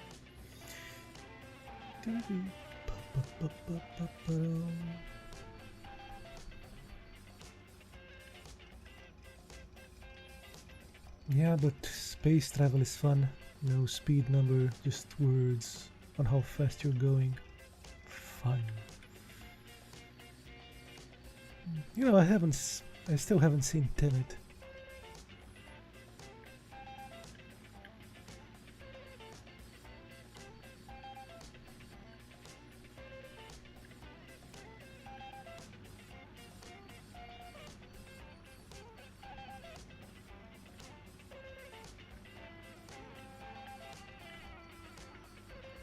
No, Jesus, the recording is getting worse and worse. Can I hear it?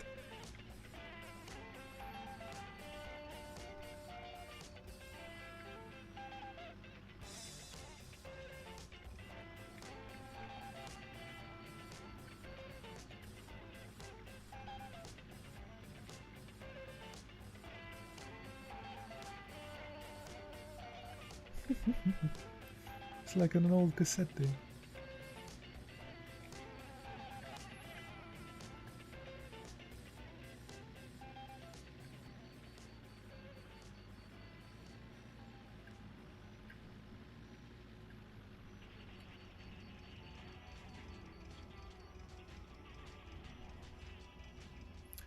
My first car was a 1985 Chevy.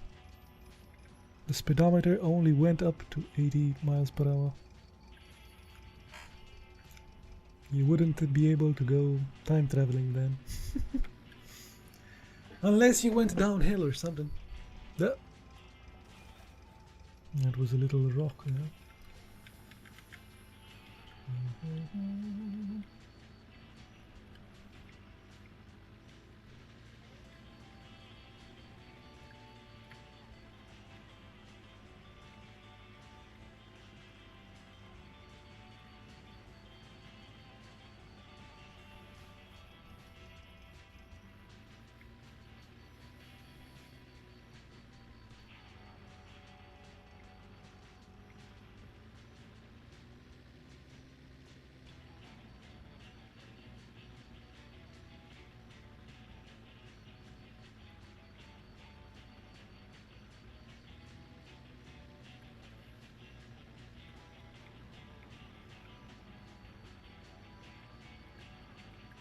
Still, you know, 128 kilometers per hour is a lot. I'm sure that car didn't manage that.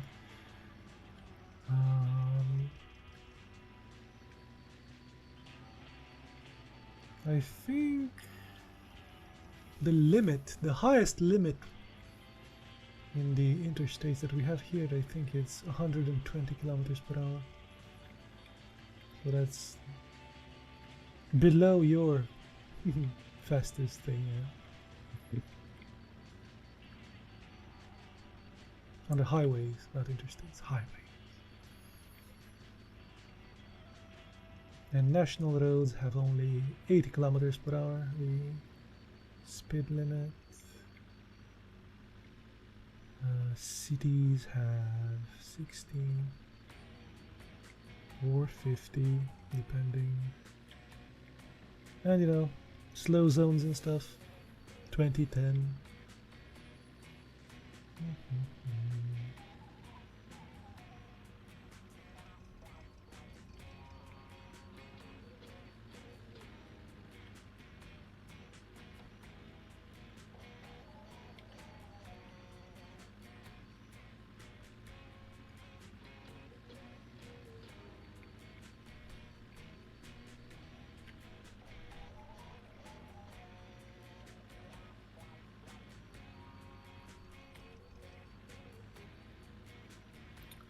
The state I live, the highest is 70 miles per hour, 112 kilometers per hour. Oh, that's plenty, man. That is plenty.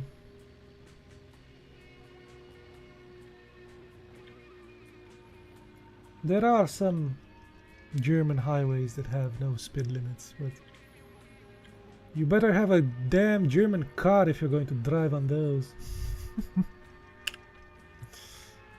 You know?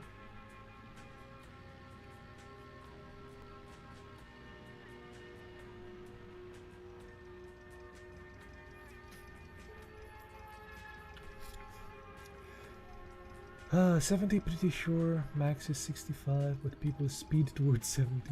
No.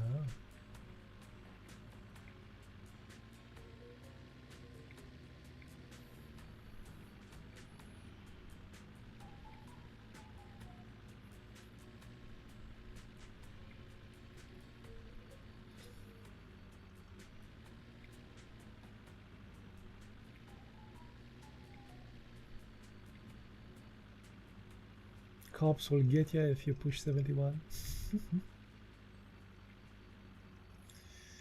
No, we have 70. Texas has 85. Better roads or something in Texas? Fast-minded people in Texas?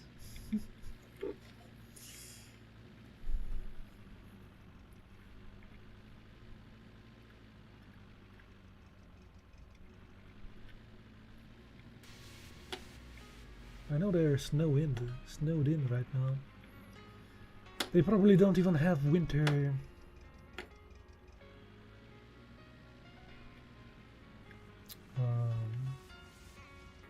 You know, winter tires. People that don't drive in the winter suck at it. Just say that.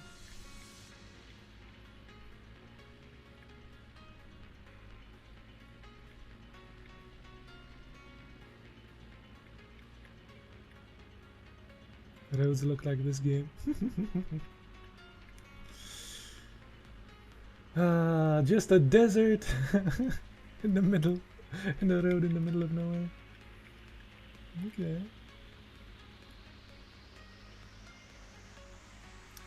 Canada has places with no posted limits. Interesting.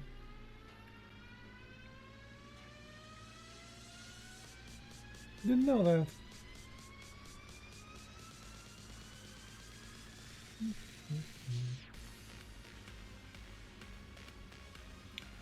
It's like that show movie, if you drive over like 120, cops don't bother chasing you because their car doesn't go that fast.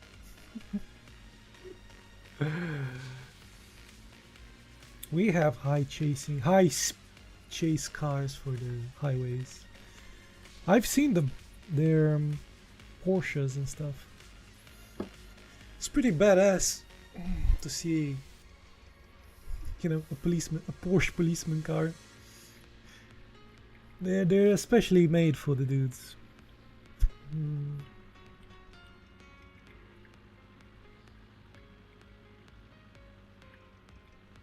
Not in the US, cops will strip you. I think that was in Tokyo Drift.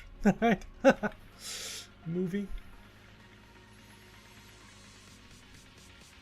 The whatever it is.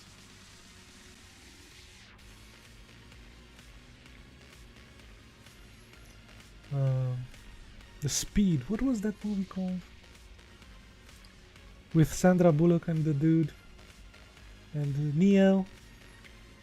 They were on a bus. How fast that bus? How fast did that bus have to go?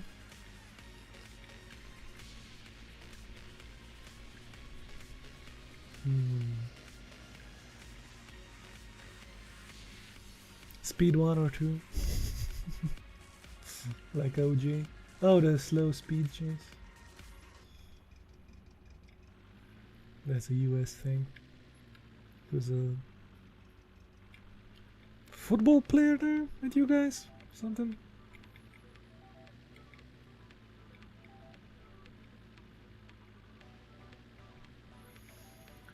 There are some things that get international, but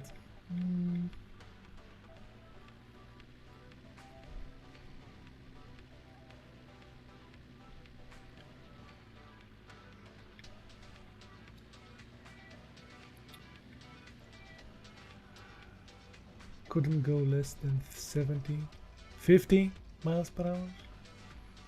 So what's that? 80 kilometers per hour? Yeah, in kilometers. How much is that in kilometers? Because he had to take some curves and some I don't think a bus could take that at that speed.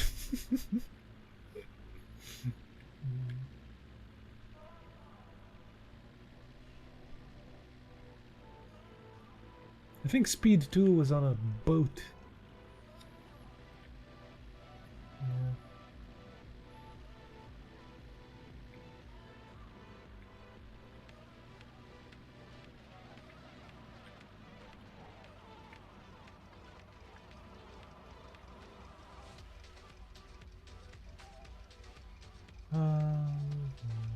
See if stuff respawned here.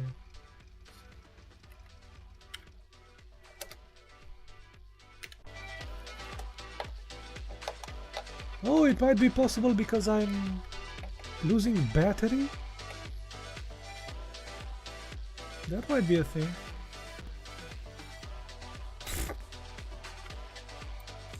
The reason the radio is getting wonky. How much fuel do I have? Well, not good. Definitely running out of fuel. Oh, there you go. So this is the place where I got the bike and it respawned there. And it's derping. The respawn point is derping. Look at that. And the pickup truck respawned badly. It's hilarious. Okay, let's get some of this crap out of here. Can I pick up this thing? Get it out? No.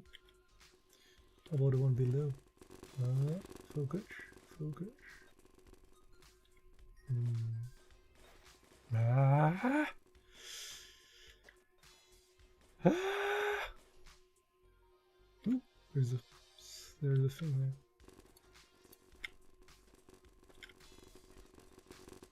Where is that oil? Gas. Sweet, sweet gas.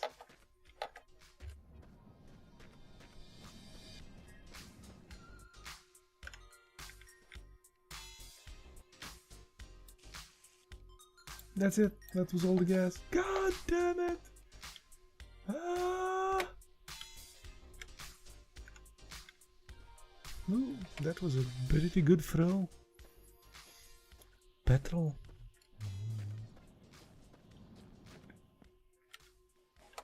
Can I just take these boxes out? I guess I can't. Goddamn boxes. Ooh, another samurai sword.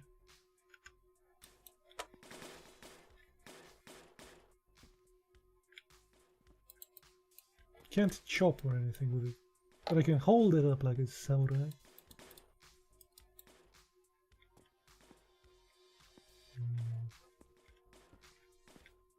And a car there. Just push the boxes. Yeah. 2 samurai swords here.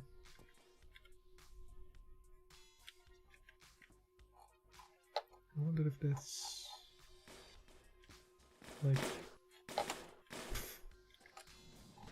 my own.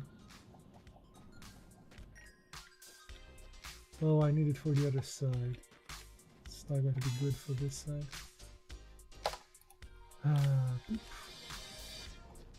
A new door! Not the right side, dude. We need it for the, maybe that one.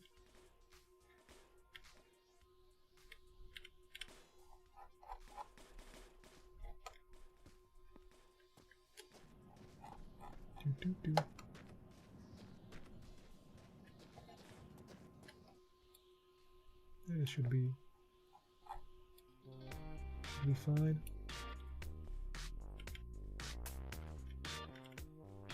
See if it fits. Might not fit because it's not. Ah. It's not the same model. Is what I wanted to say. Might not fit because it's not the same model.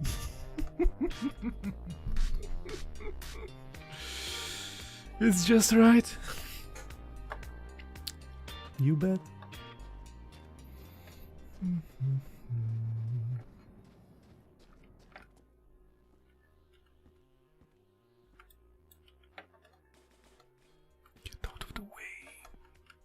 I think there was water in here. Oh, boxes here as well. Goddamn boxes. Go away. Ooh, TV now. What's that? What the hell is that?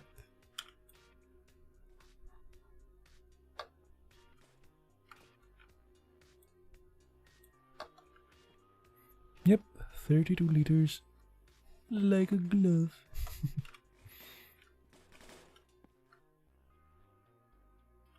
Where's that? Does that have anything in it? Oil. We have oil. We have a barrel of oil. Oh, a new car. A new...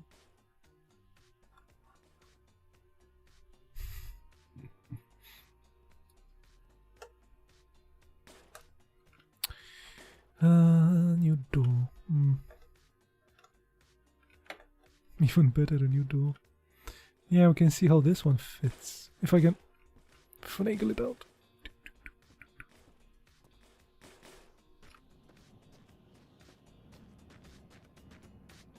I'm doing all this, but I'm going to lose the damn car because I don't have fuel.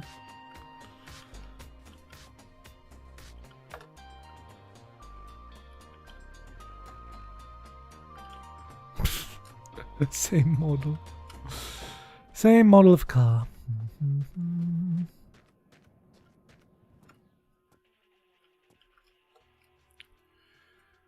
Ooh, this should be in hand. Could come in handy. The BB gun. Sadly,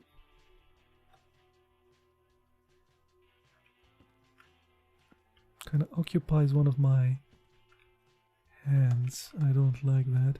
We need to get rid of something that's in our hand so I can have a free hand. Well, get rid of the binoculars.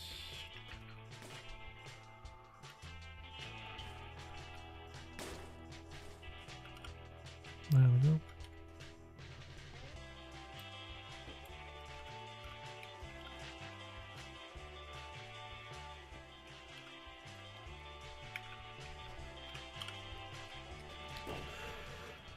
La la la la la la la la la la. Oh.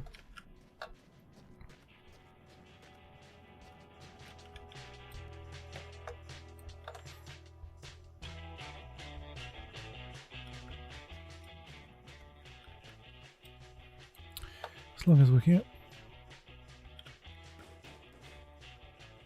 Put some water in this.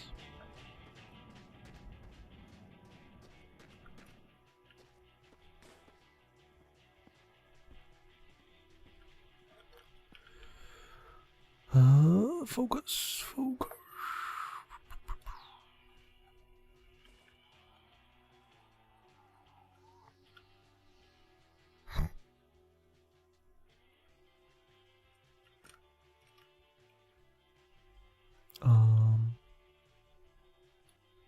Can you just stand, please?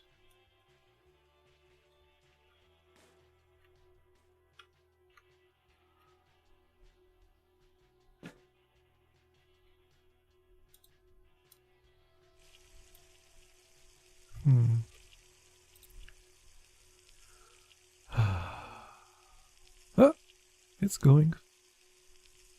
Okay, I'll just hold it like this.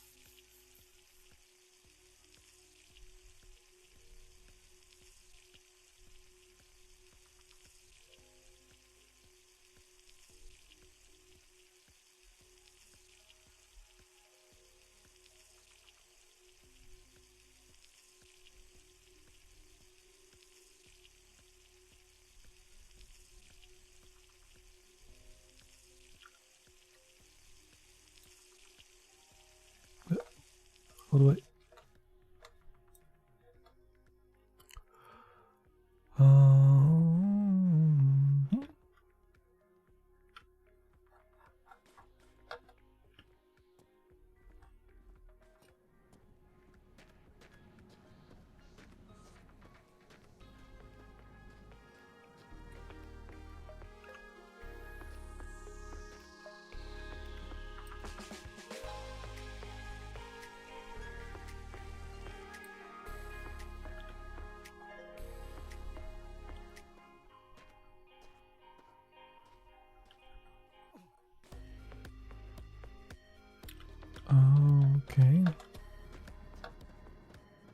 I think we can do one more.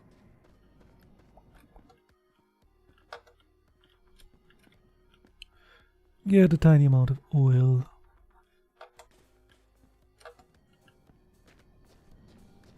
Drink, drink, drink, drink.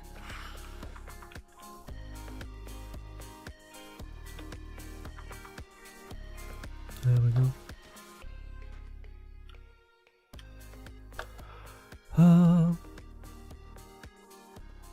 What's that back door? I think it's just a door from this side. Yep. Some poops here. And 2 dolls being happy.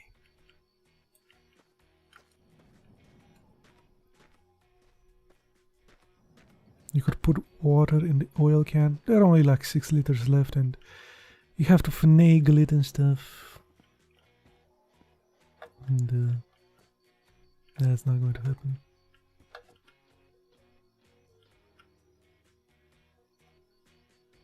No. This derped here. But I managed. What the hell is that?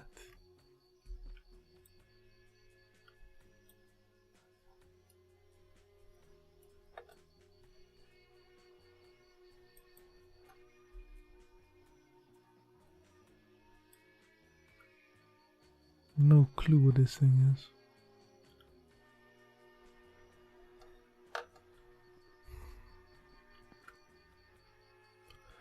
That's the old bike that we found last time, and it's a mirror. Nothing too intriguing.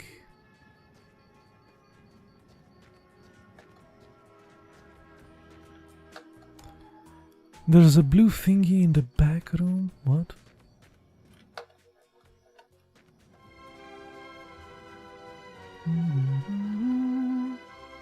This one? Yeah. Looks like a TV. Ooh, follow. Waffle.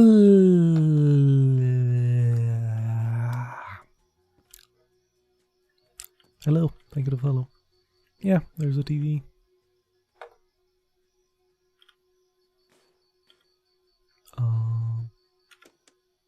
It even works without electricity.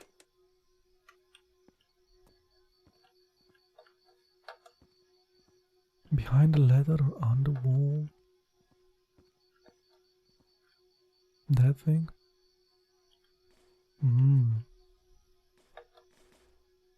But we kind of have a...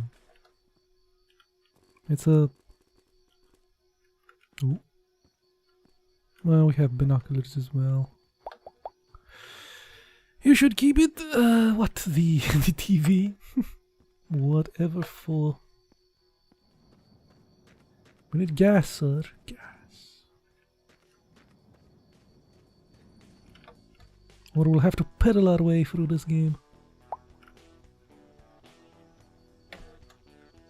I don't know. This one seems fine. Blue hood or trunk. It's fine. I painted it red. Or whatever ended up being.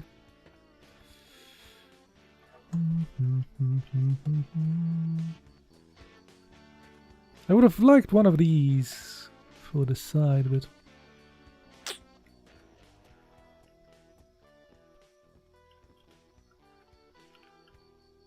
sadly no such luck.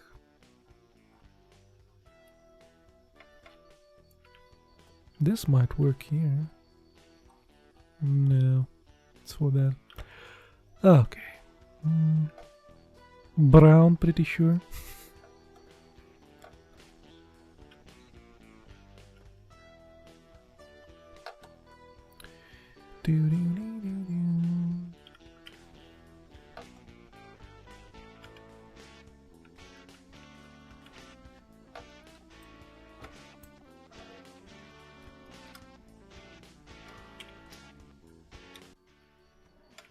Some headlights.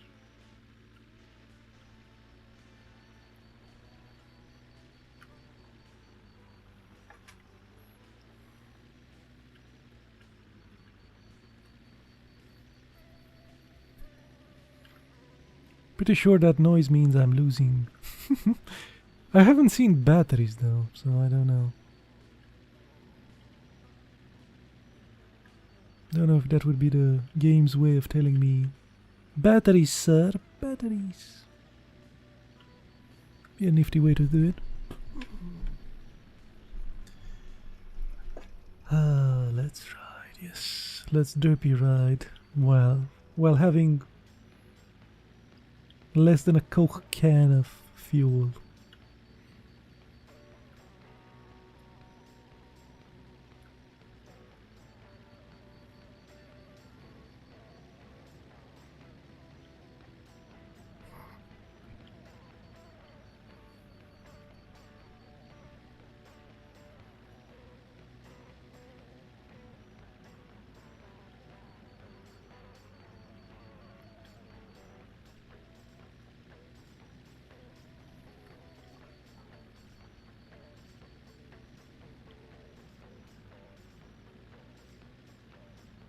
I like that the fuel can take you pretty far in this game. It's not, you know,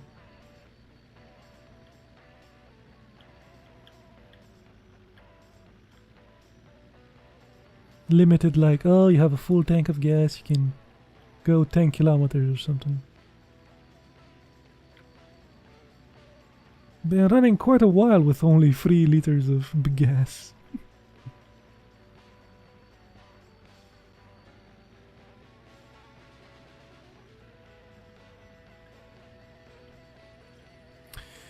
That's 20 miles a gallon, or liters to kilos.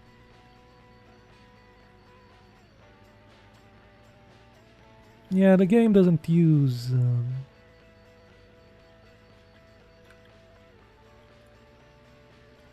gallons, it's only with liters. I think it's made in Hungary, considering the Hungarian radio station you can hear. The dude's talking like a... That's kind of a... That's kind of something for them, you know, not for us.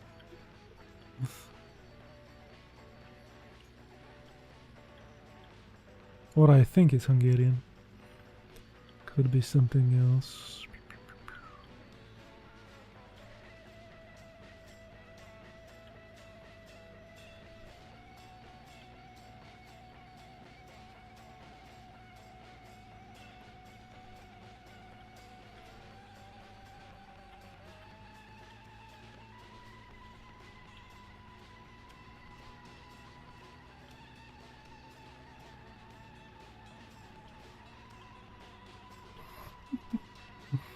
Oh, cat is hosting. Mwah. Thank you for the host, cat. How are you?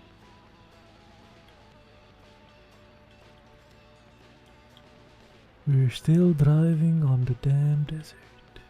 The beautiful desert. They say a man should see a desert before he dies.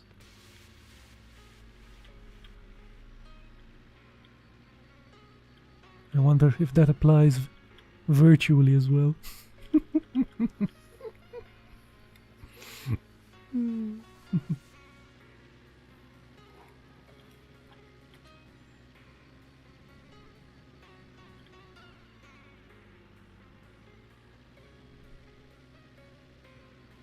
They say a man should see a virtual desert before he dies.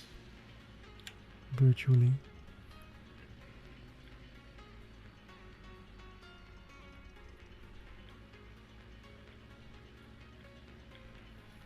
Only if the room you're in is hot too.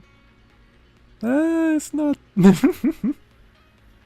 I literally have my feet pressed against the radiator. And it's not that hot, even the radiator is not that hot.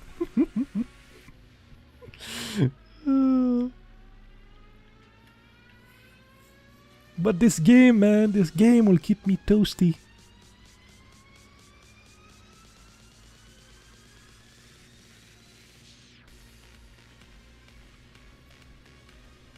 toasty desert game. Man should see a desert level before he dies.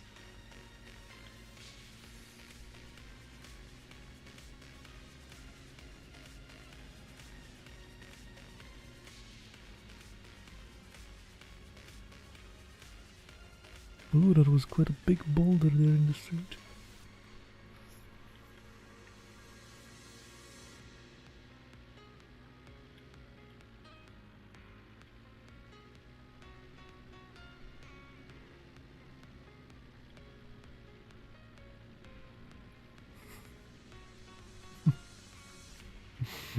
We'll drive till Mystic gets up. When Mystic gets up, we can stop the game.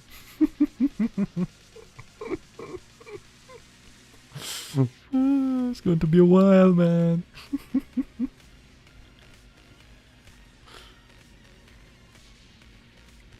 I'll run out of fuel, I'm sure.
They say a man should go in the desert once and see the mountains pop up. Pop in. They say you haven't lived life, well, if you haven't seen some mountains pop in. Oh.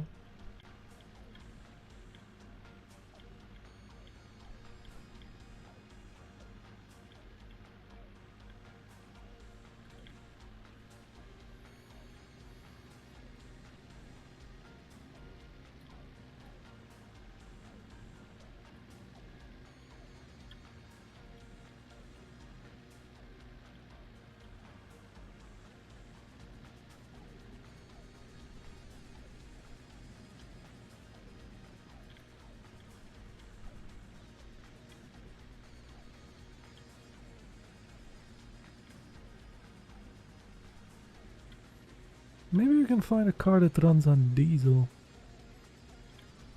We have like 20 liters of diesel.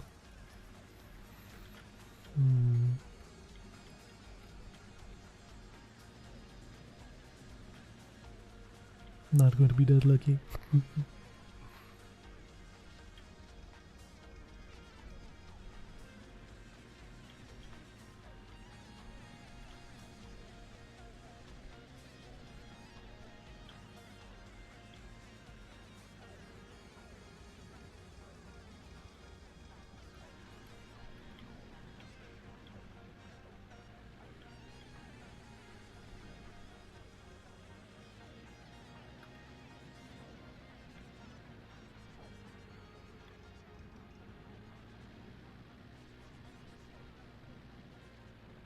Look at the road.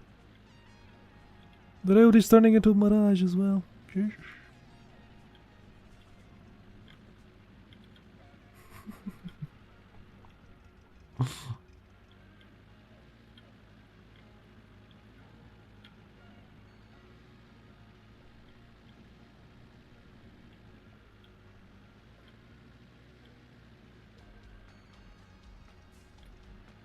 The road shaking now is not real.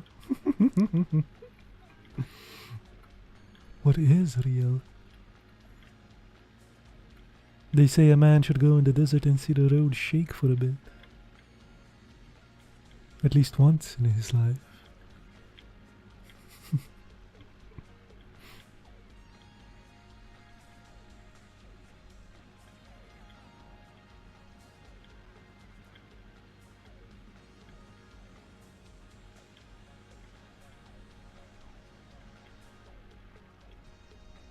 And yeah, apparently the game does have a multiplayer. It keeps inviting me to share it with friends or something when... Is there like on Steam a way to invite people to play your game or something? Steam thing pops up every time I turn this game on.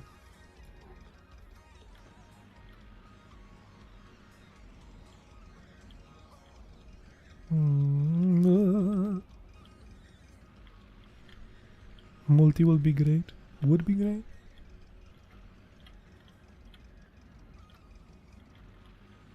More people getting bored in the same car. Oh, maybe everybody would have their own car. Make a convoy and stuff.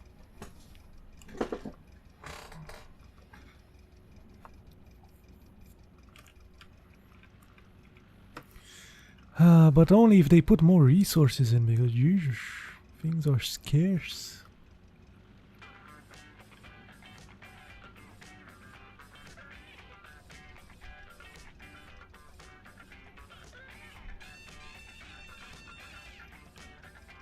Go Mad Max it with friends.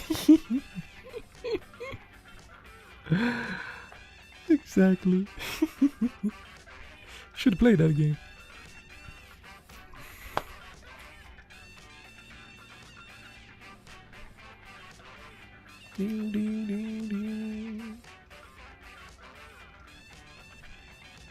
You could ride in the trailer while you drive.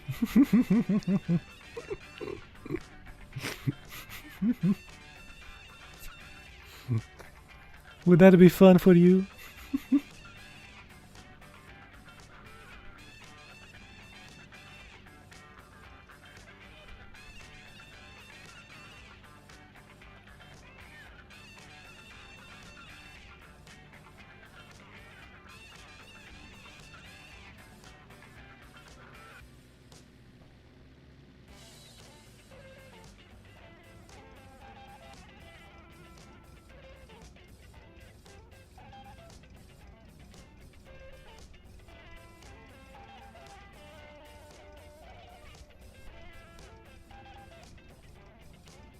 You wouldn't be able to listen to the radio, man. Better stick inside the car. At least in the trunk.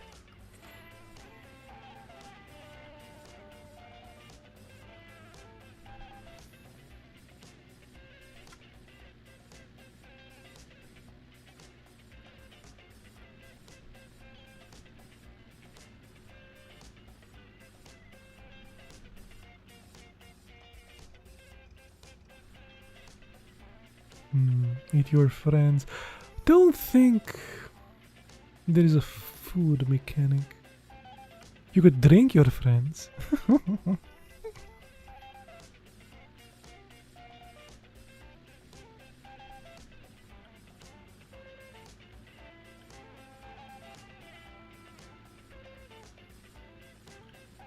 Haven't met a single thing that you could eat.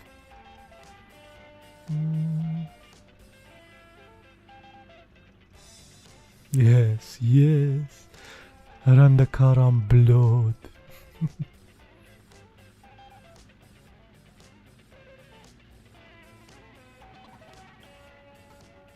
What? What?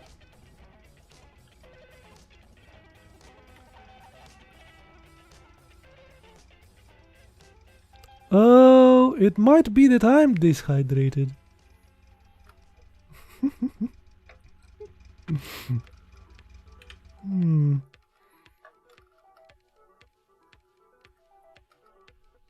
It's a possibility. Don't remember the last time I had a drink.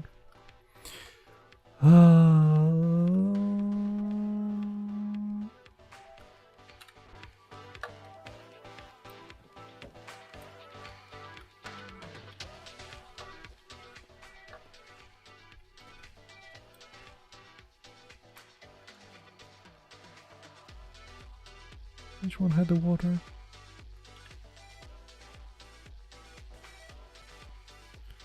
Drink. Oh, no, we had plenty of drink.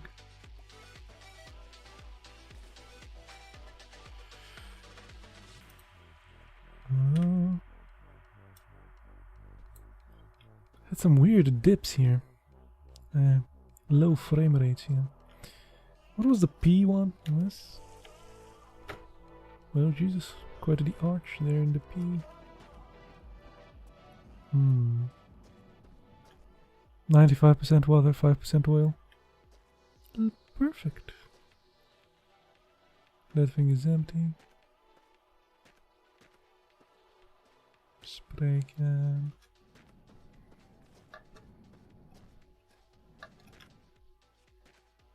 Human hand? Okay.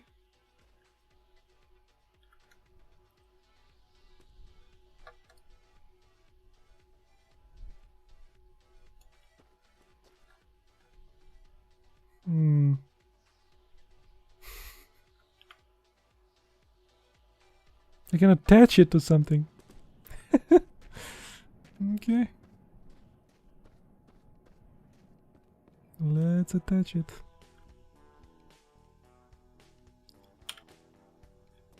I think it attached on the inside. How about here? I think it's a hood ornament.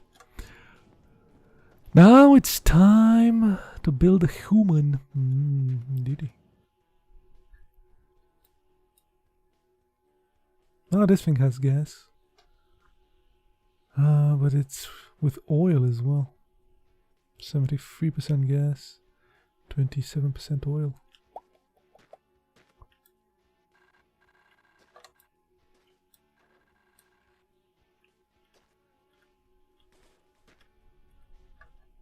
Anything in this? Alcohol! Lots of alcohol! Oh, I know why this thing was derping.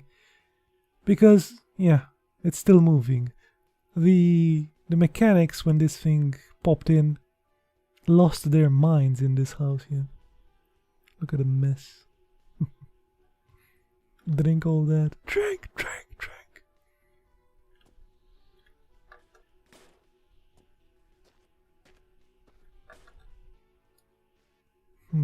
Looks like a gas can.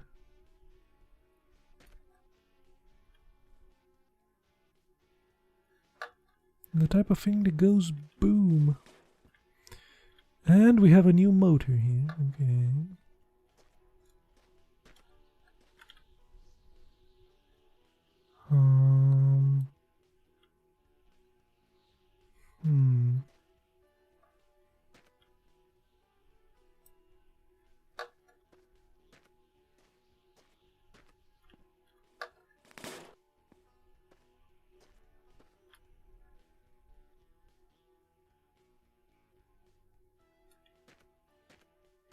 It's not the correct side though, but I think it would be.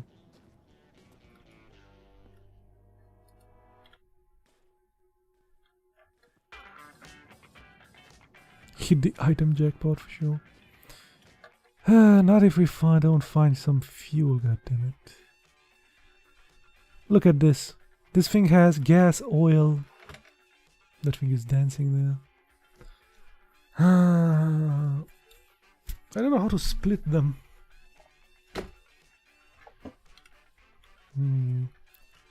How would you split the oil in the things?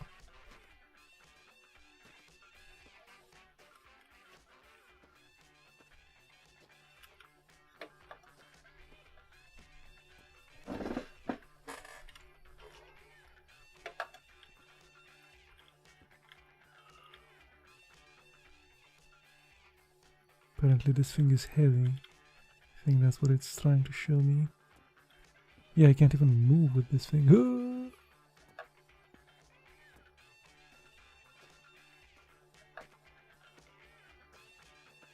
Throw everything. Barely walk with that thing.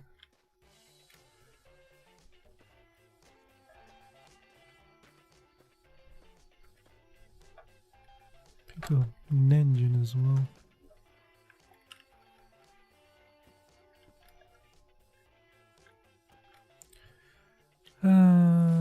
Chuck it. Let's see if it explodes.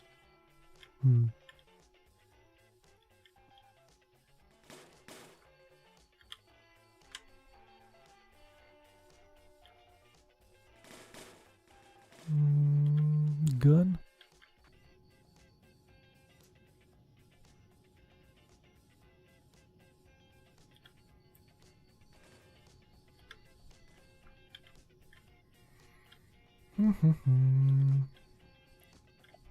Is that empty? Kind of says empty. Oh, it has some diesel. No gas though. But another hand there. Stuck with all the things, you know. Go away.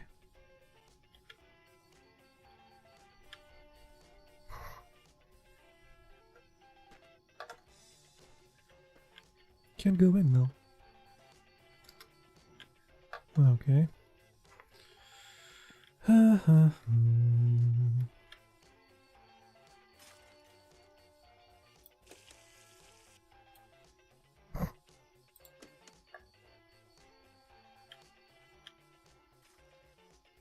I could throw that.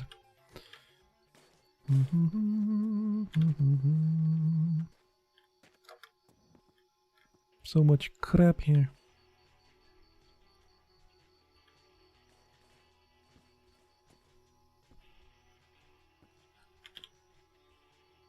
Many motors and stuff.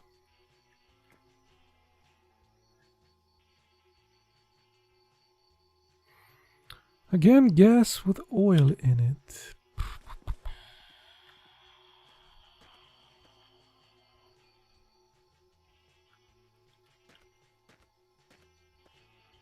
Don't block the exit.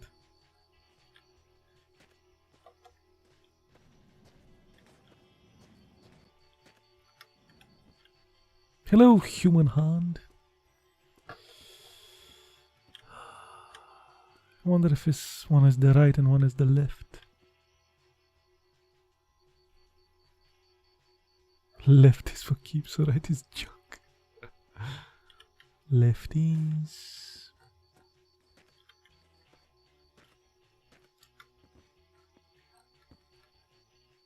So much junk here.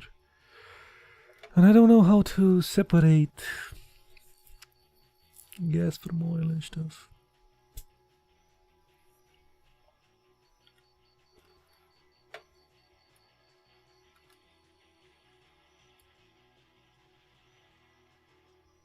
I could clean a bit the car with this.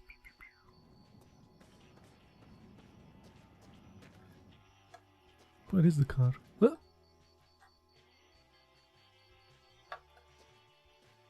Can't even damn see it.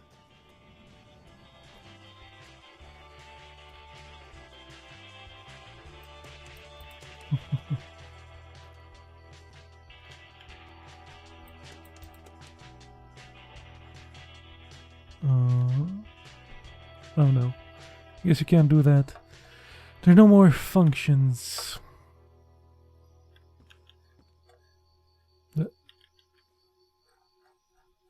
No, I'm stuck in this view. There we go.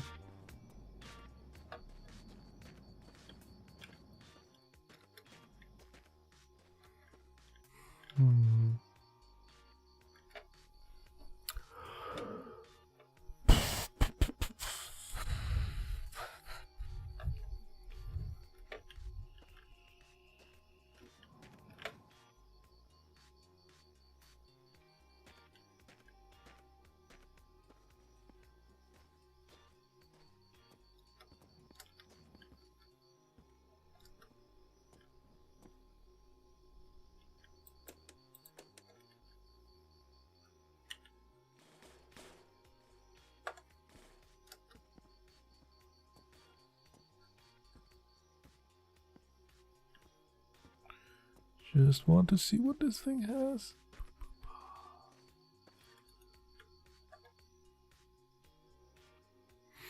100% oil.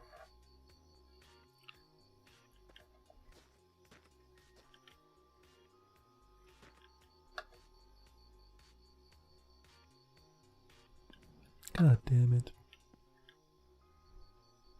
That thing is empty.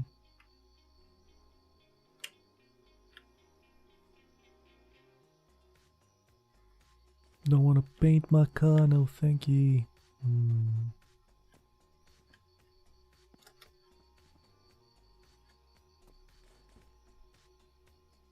Still oil. Plenty of oil.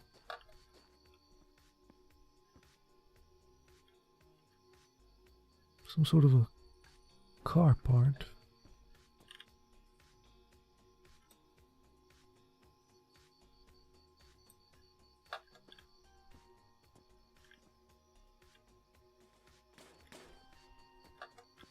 Let's see this one.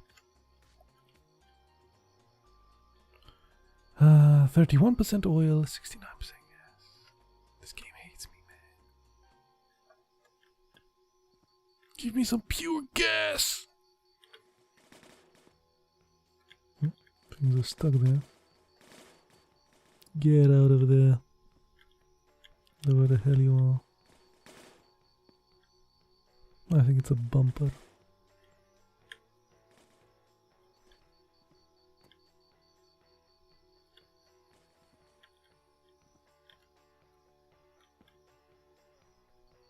Empty.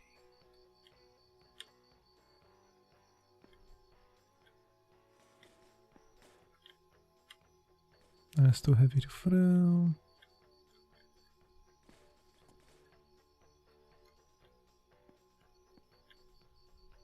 Oh, pure gas. Yes. Finally. Finally some pure gas for us.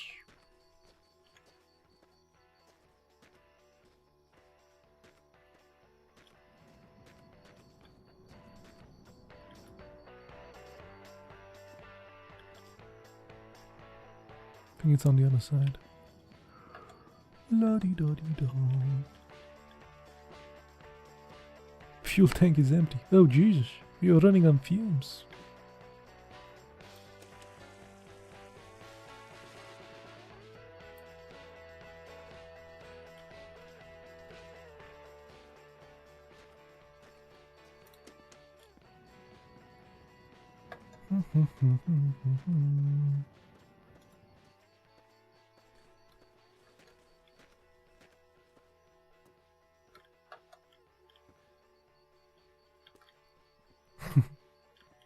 It's fine.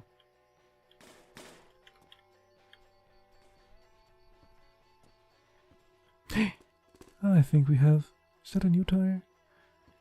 We have a tire for our. I think one of the back tire was pretty rough.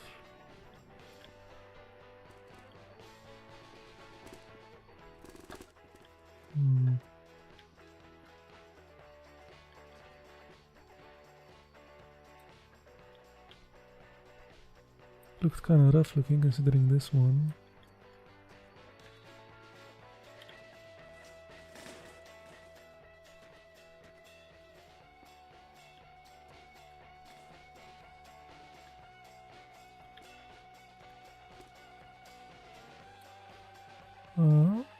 Looks better, right?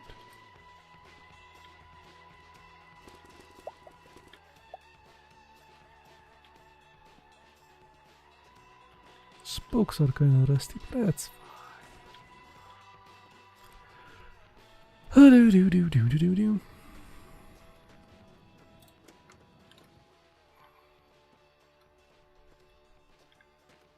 There's a light inside here.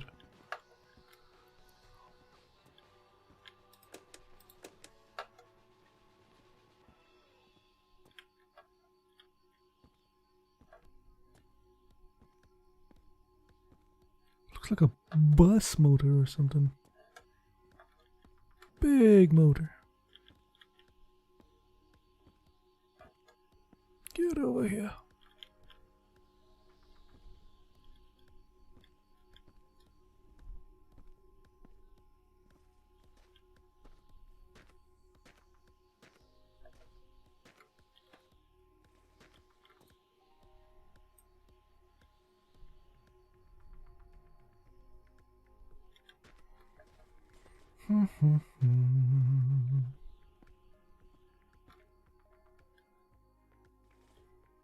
Ooh, a coolant.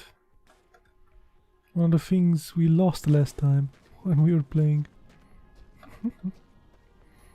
Wonder if it'll jump out.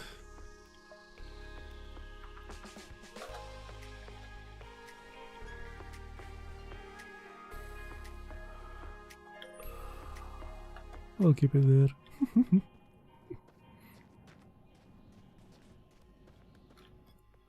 Yeah, whatever that language is. Varsarlok Vendergek.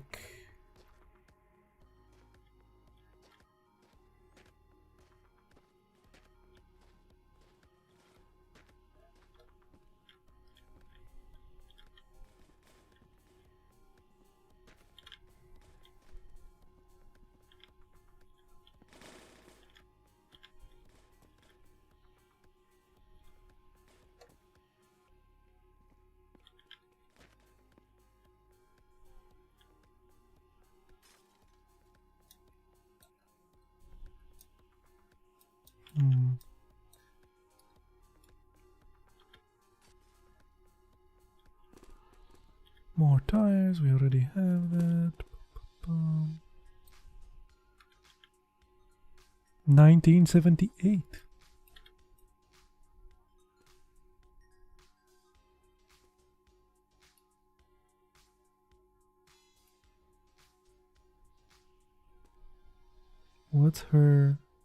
What's on her mind?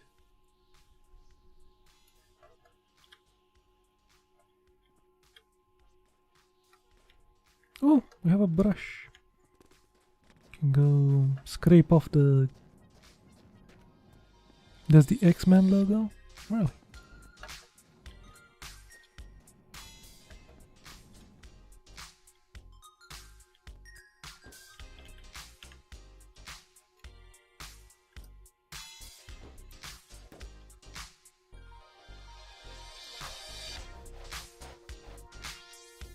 Hey, got rid of the rust.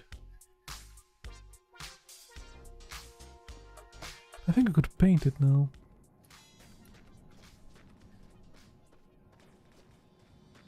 This thing. I think it's either black or that yellow, whatever that is. Yes.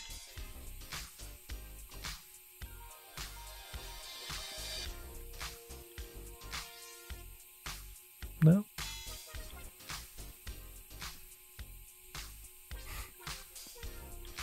I think I can... Yeah. Can paint this, but I wasn't able to paint that.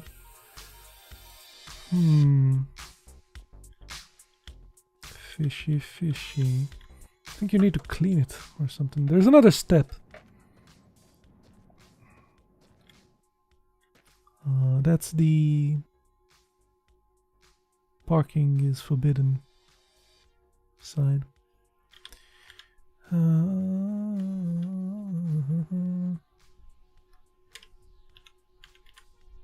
the hell do I throw this? There we go. I think I saw... Focus. I think I saw a sponge or something. What was that last time?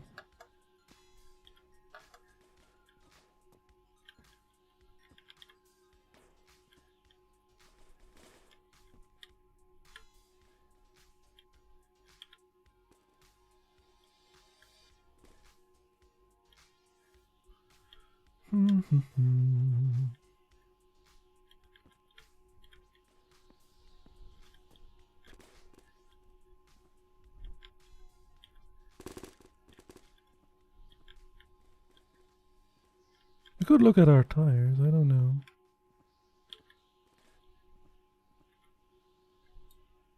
And that's another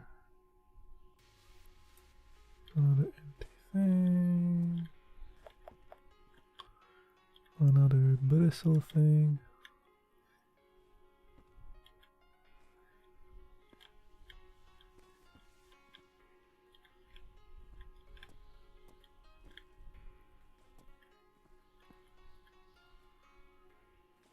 That is exactly the same thing we have the motor for the motorcycle, that one. That's the thing that you put in the back of a motorcycle. This I think it would work. Only it's...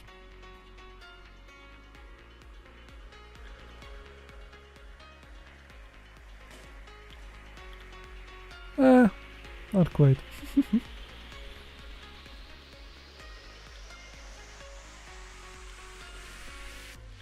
Focus.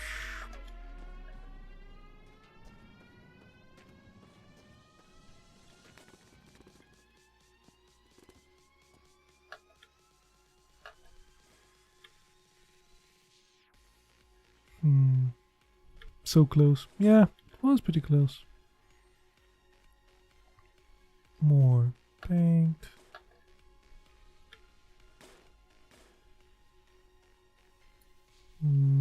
Don't know what this is.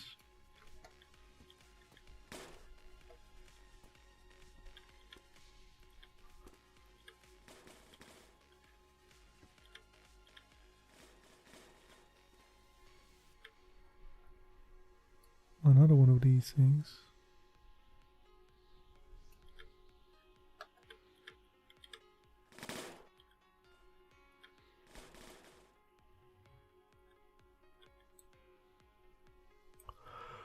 Okay, I think we saw this corner.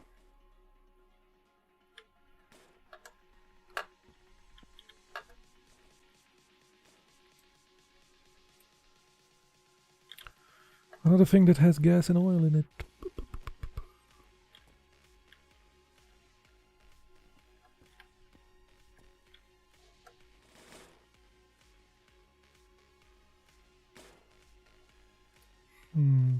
Bucket.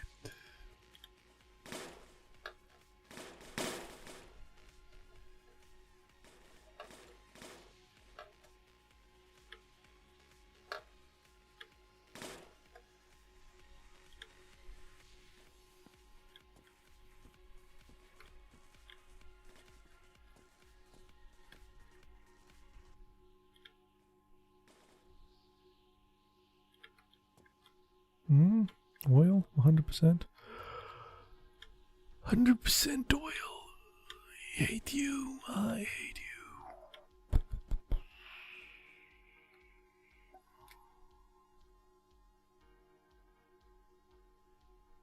Coolant tank.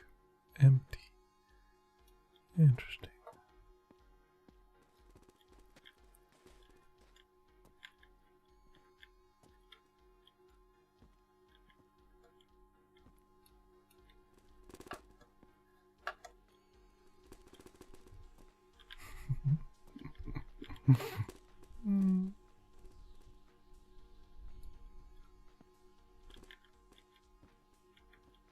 Oh, focus. I'll just stay like that, it's fine.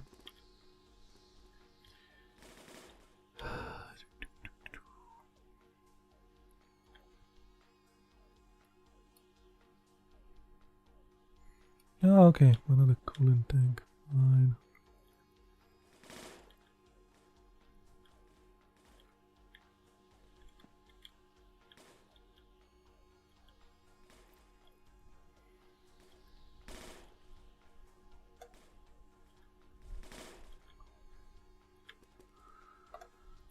Another one of these.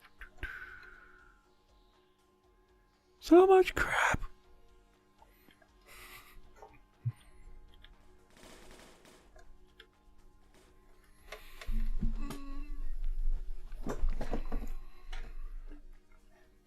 I think that's the thing I need to clean it, maybe.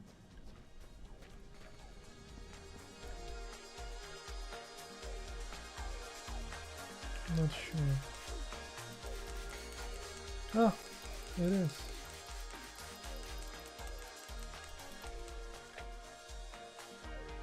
Yeah, okay.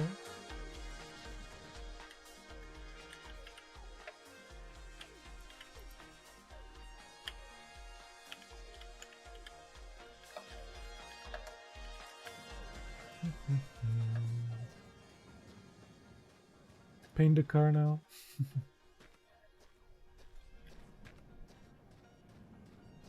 We had some pink things here. This hot pink. Let me see.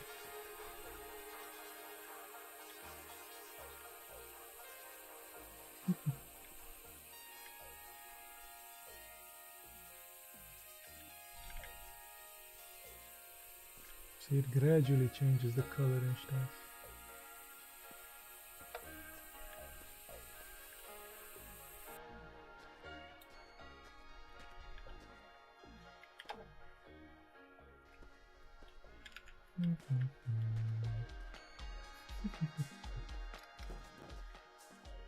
It's decent. This beige, pinkish, something. That one's almost empty.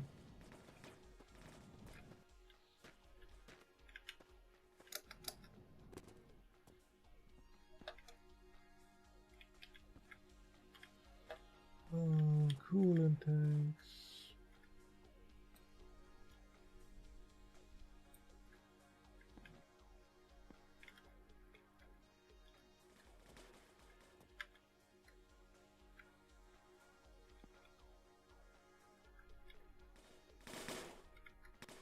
Should look at the tires now. That's what I didn't do. See how our tires look. What here?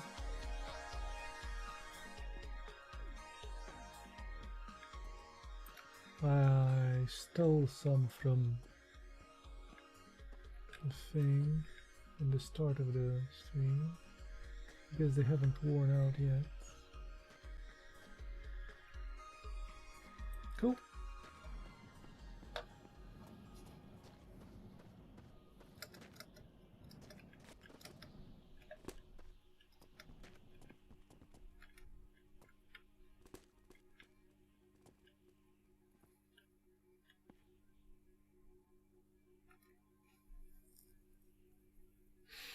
Lol, wait, you could have two hooked thingy? What? In the back? Hook another thing in the back? The trailer?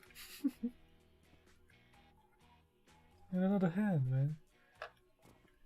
Keep finding hands, dude. Look, there's another one.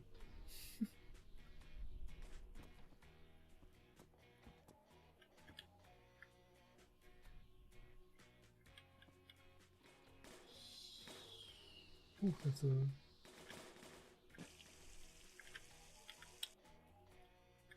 has alcohol in it. Doesn't help me. Yeah. 100% alcohol. We're missing a hand if this is the case. We have 3 hands now.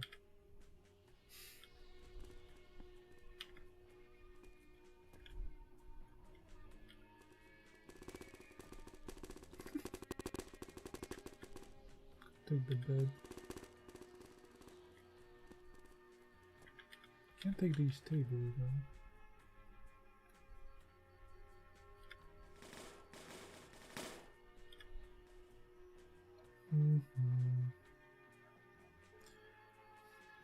Put the bed on top of the car. It's gonna be hard to take it out of this place. But I think... Ooh! Wait a second. I can sleep on the bed. Oops.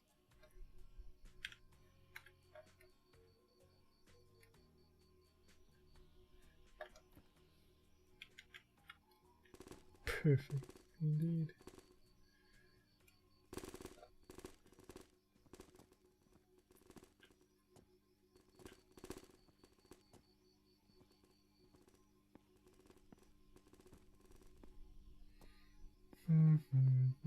That's Mystic sleeping.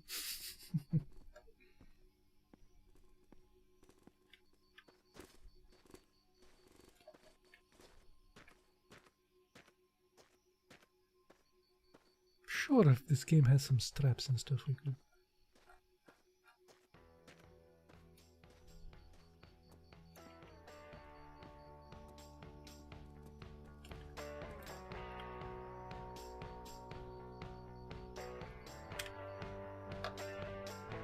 There we go. Let's take a nap.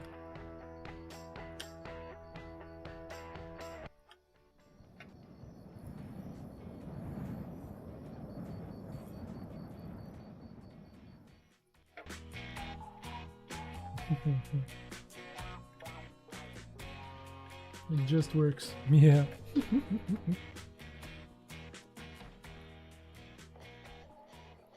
Well, I did a rip. I posted in my own channel saying how are you? I'm lurking. Hope you have an awesome stream.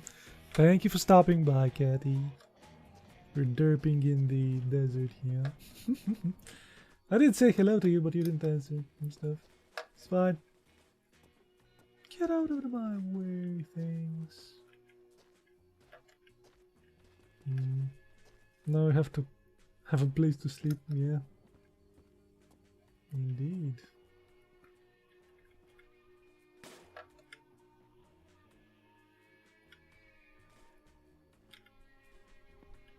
So much crap.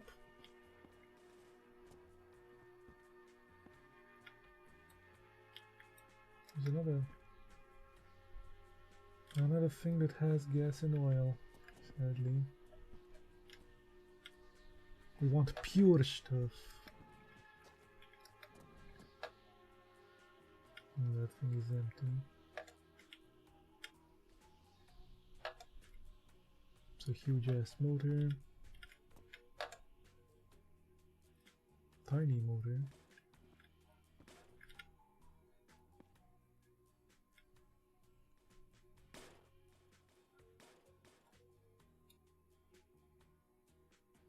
Ooh, a bit more gas.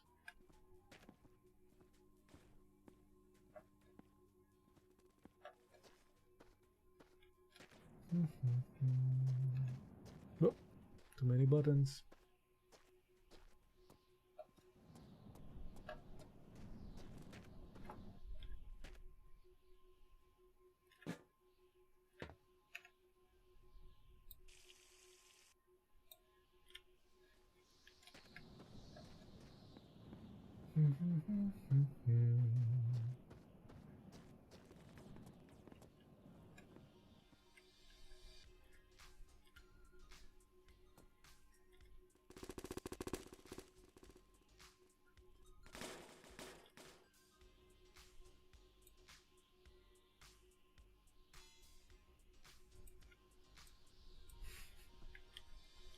So much junk. Okay. See something there, if I could reach it.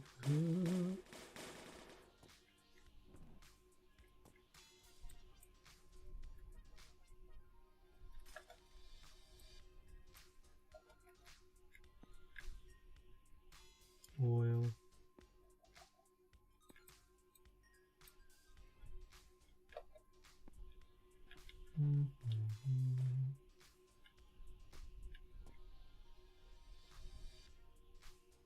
Oil. Man, that car that only ran on oil would have done great here. Remember that run when we had only an oil car? That's empty.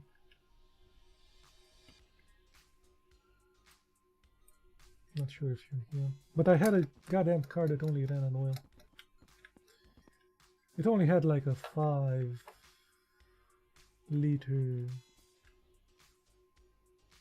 Oh, okay. Can't use that.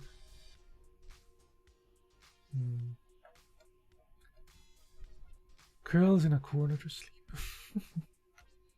Have a good night. And alcohol. Lots of alcohol. If you only had an alcohol-driven car.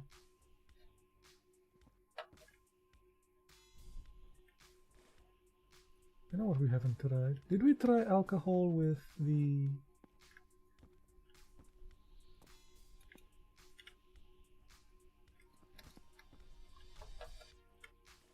Don't remember if we managed to try alcohol. I think we did, right?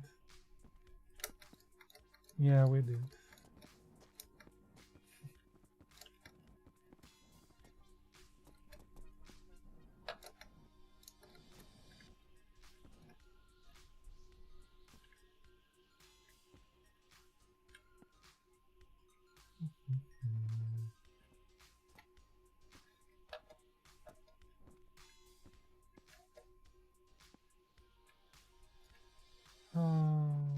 That's empty.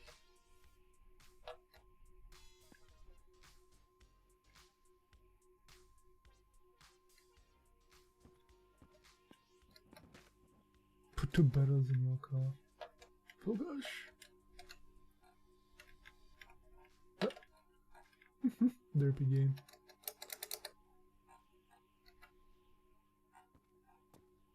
There we go. You're unstuck now.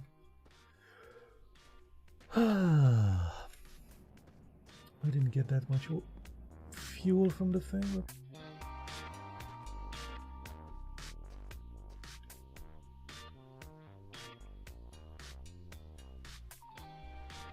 there's like 40 plus alcohol. Yeah.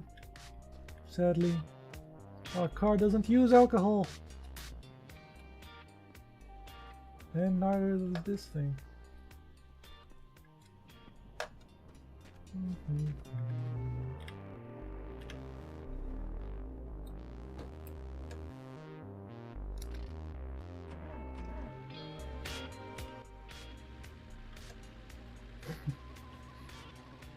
Let's see how long the bed will stay in that position.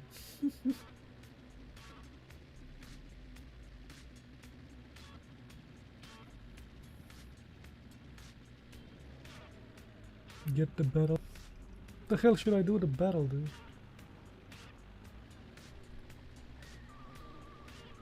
Where to put it?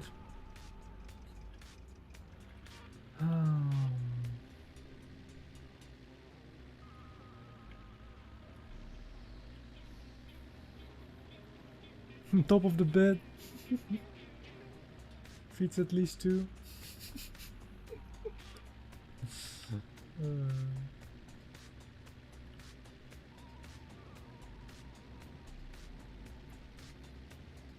not going to come back for that bed, dude. If it falls down.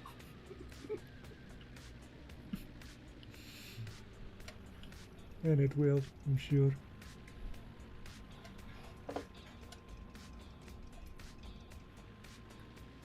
It's like a toddler bed. Yeah.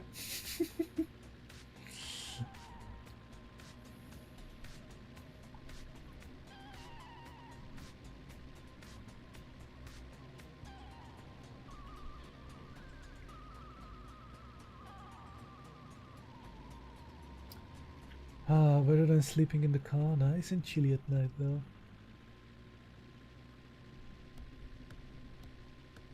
You never know. Don't you like to stretch out when you're sleeping? Sleeping in the car. You know, bad for your back.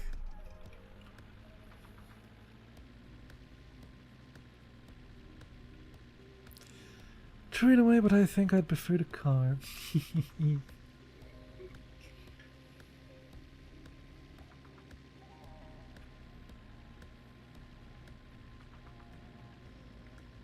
The midnight stars and yeah, and considering it's a desert, it's not going to rain or anything.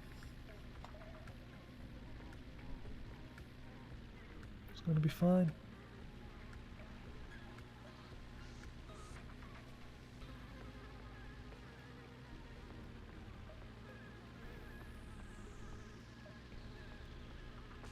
Can wind down the window to see that. It's fine unless the UFO comes back. Yeah, that was weird. Totally out of place in this game. A goddamn UFO. Just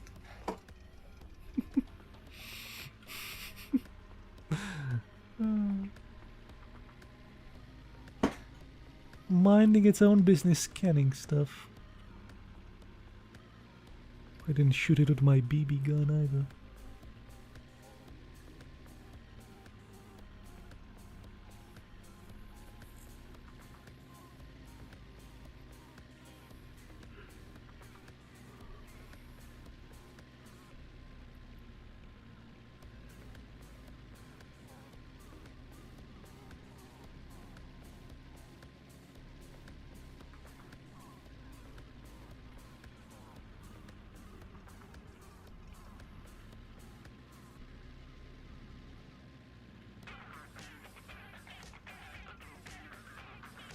I guess you were playing Among Us, right, Cat?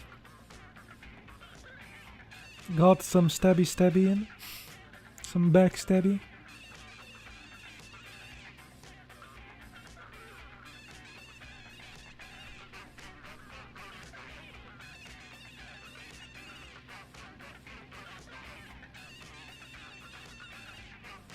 Should... Whoa.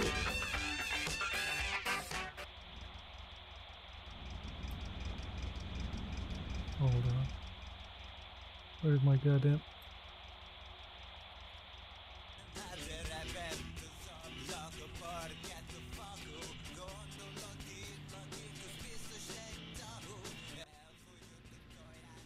Whatever that is.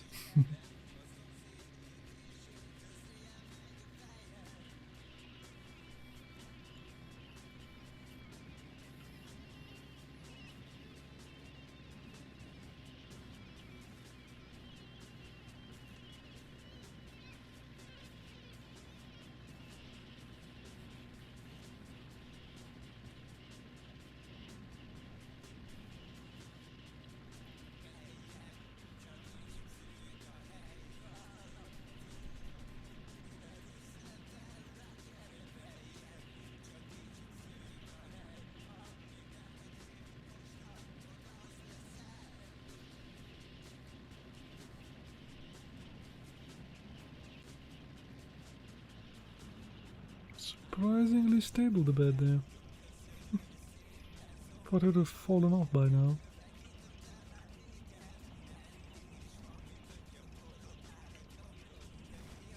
Whoa, calm down, car.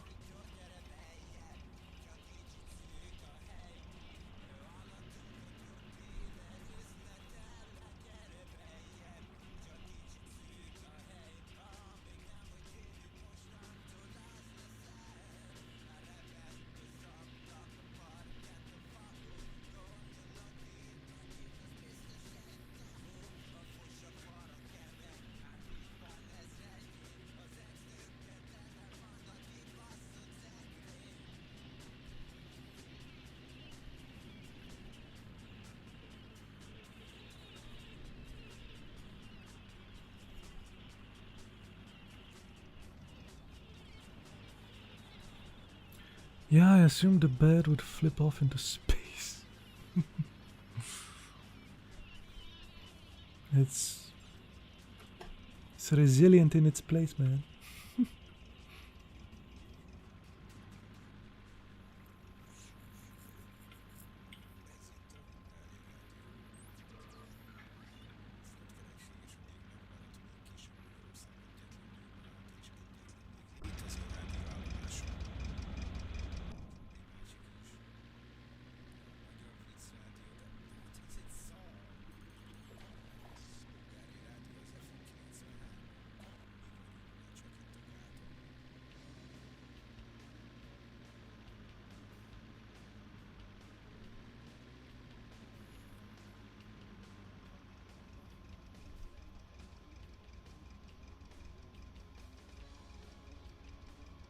Hmm.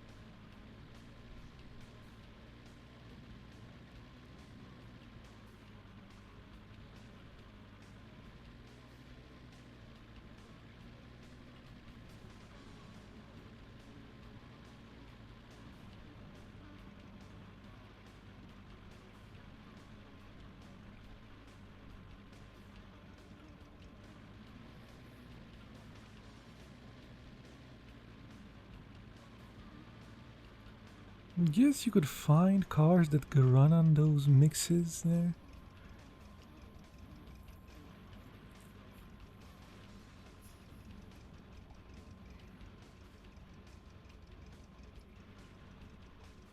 I was thinking about that. Or maybe They expect you to build something with those motors.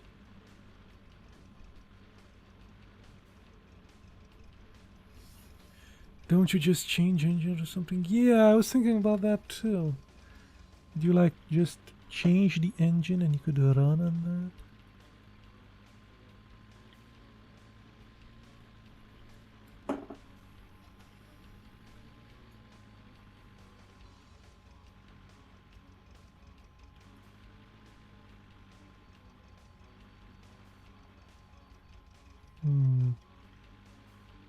But I don't know.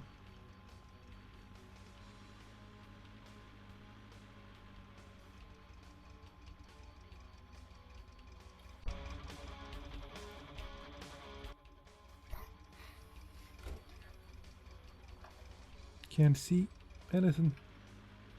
There we go.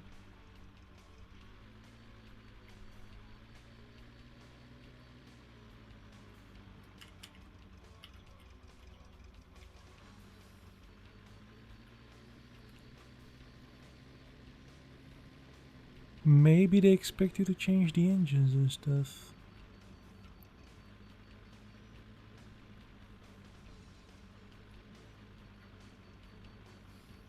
But how would you know what those engines use? You know? Oh.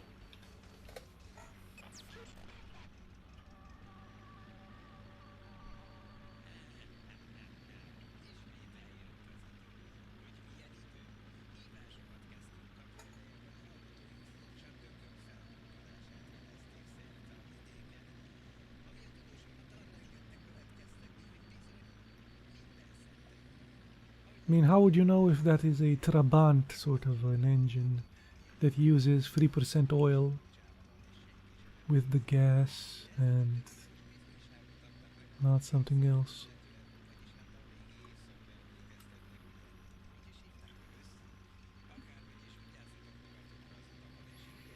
Recognize them by sight or something?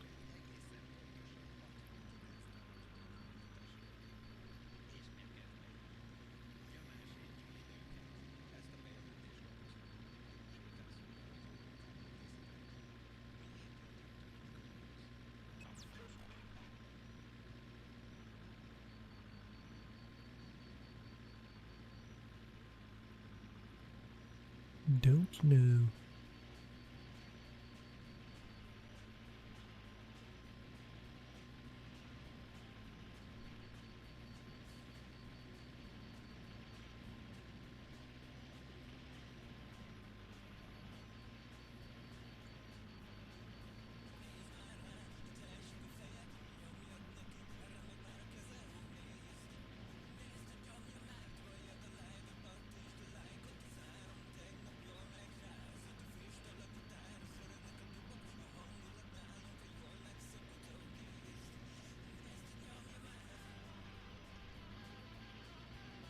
Or maybe there's a way to separate the things, you know? Like, there were some buckets there. Maybe oil goes to the top and stuff.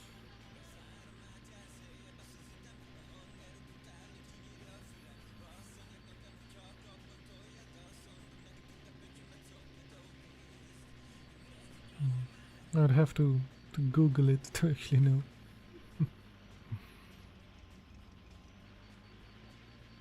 Look up in the Steam page or something.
Yay! Find a new place.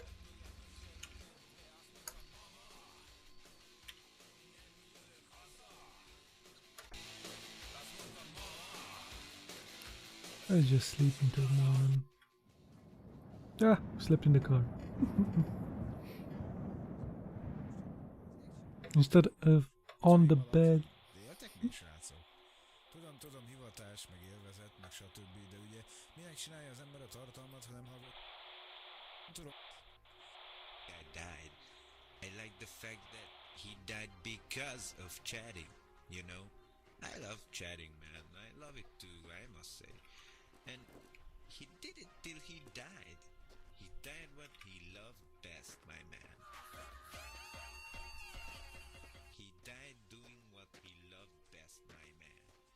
And I think he was smart. They say he was smart. I think you can find his grave somewhere, you know? Gaming canals. He died a good death. He had a good talk. He chatted till he died. Chat till you die. FM 95. Got a bit of gas. Hey my friends, this is Jason and this is Chat Till You Die, or for short CTYD Radio. We are going to chat till we die. I have some interesting topics that I thought would be exciting to talk about. Let's talk about the future. What do you guys think the future will be like? Will there be flying cars, robots you can have sex with? Flying sex robots you can have flying sex with? I mean, you know. Flying sex robots. What?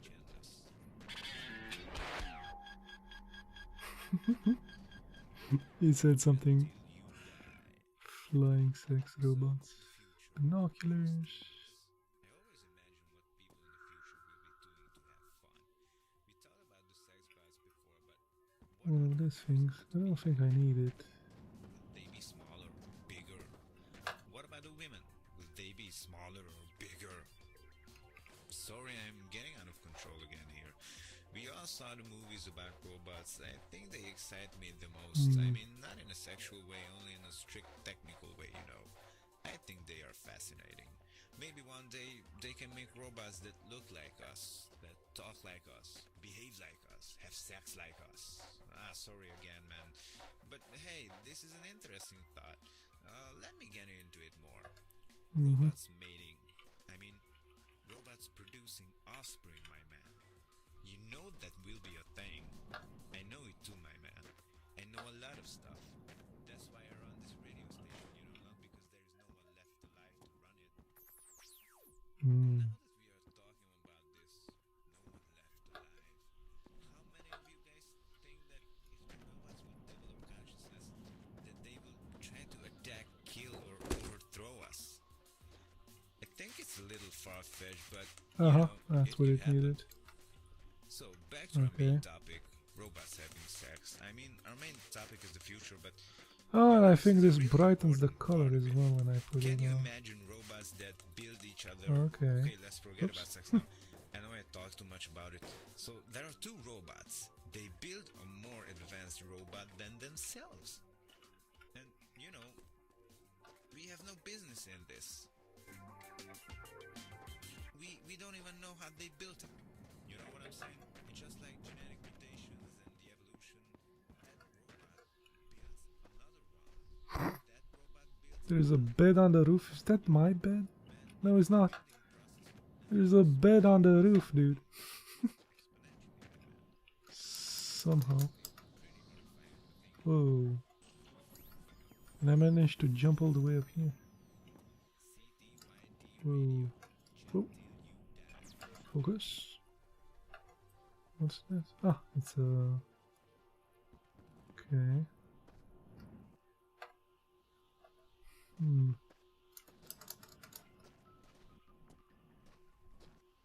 Okay, guess that's about it, yeah.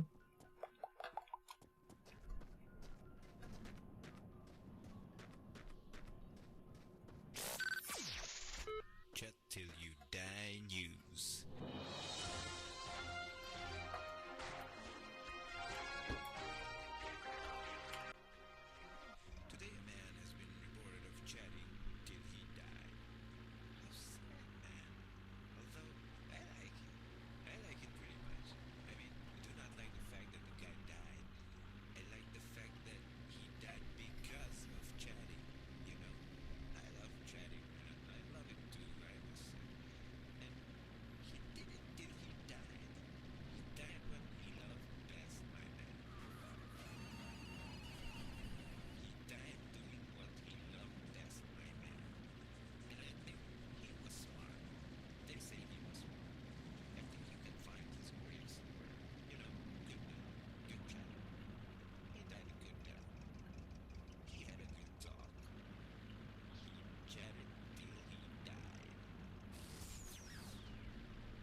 Holy moly, it's late. We should put the movie on, man. I know I said I wanted to wait for Mystic, but this is ridiculous.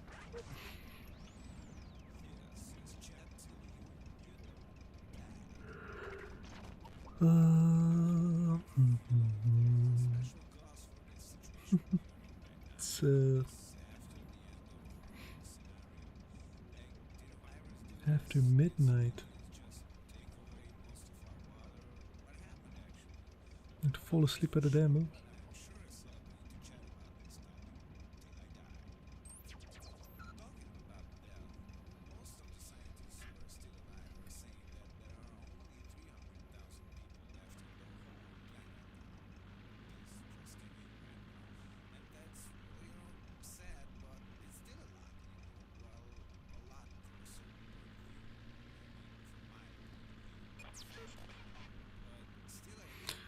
Yeah. Time to go. Thank you guys for stopping by. Time for me to go as well.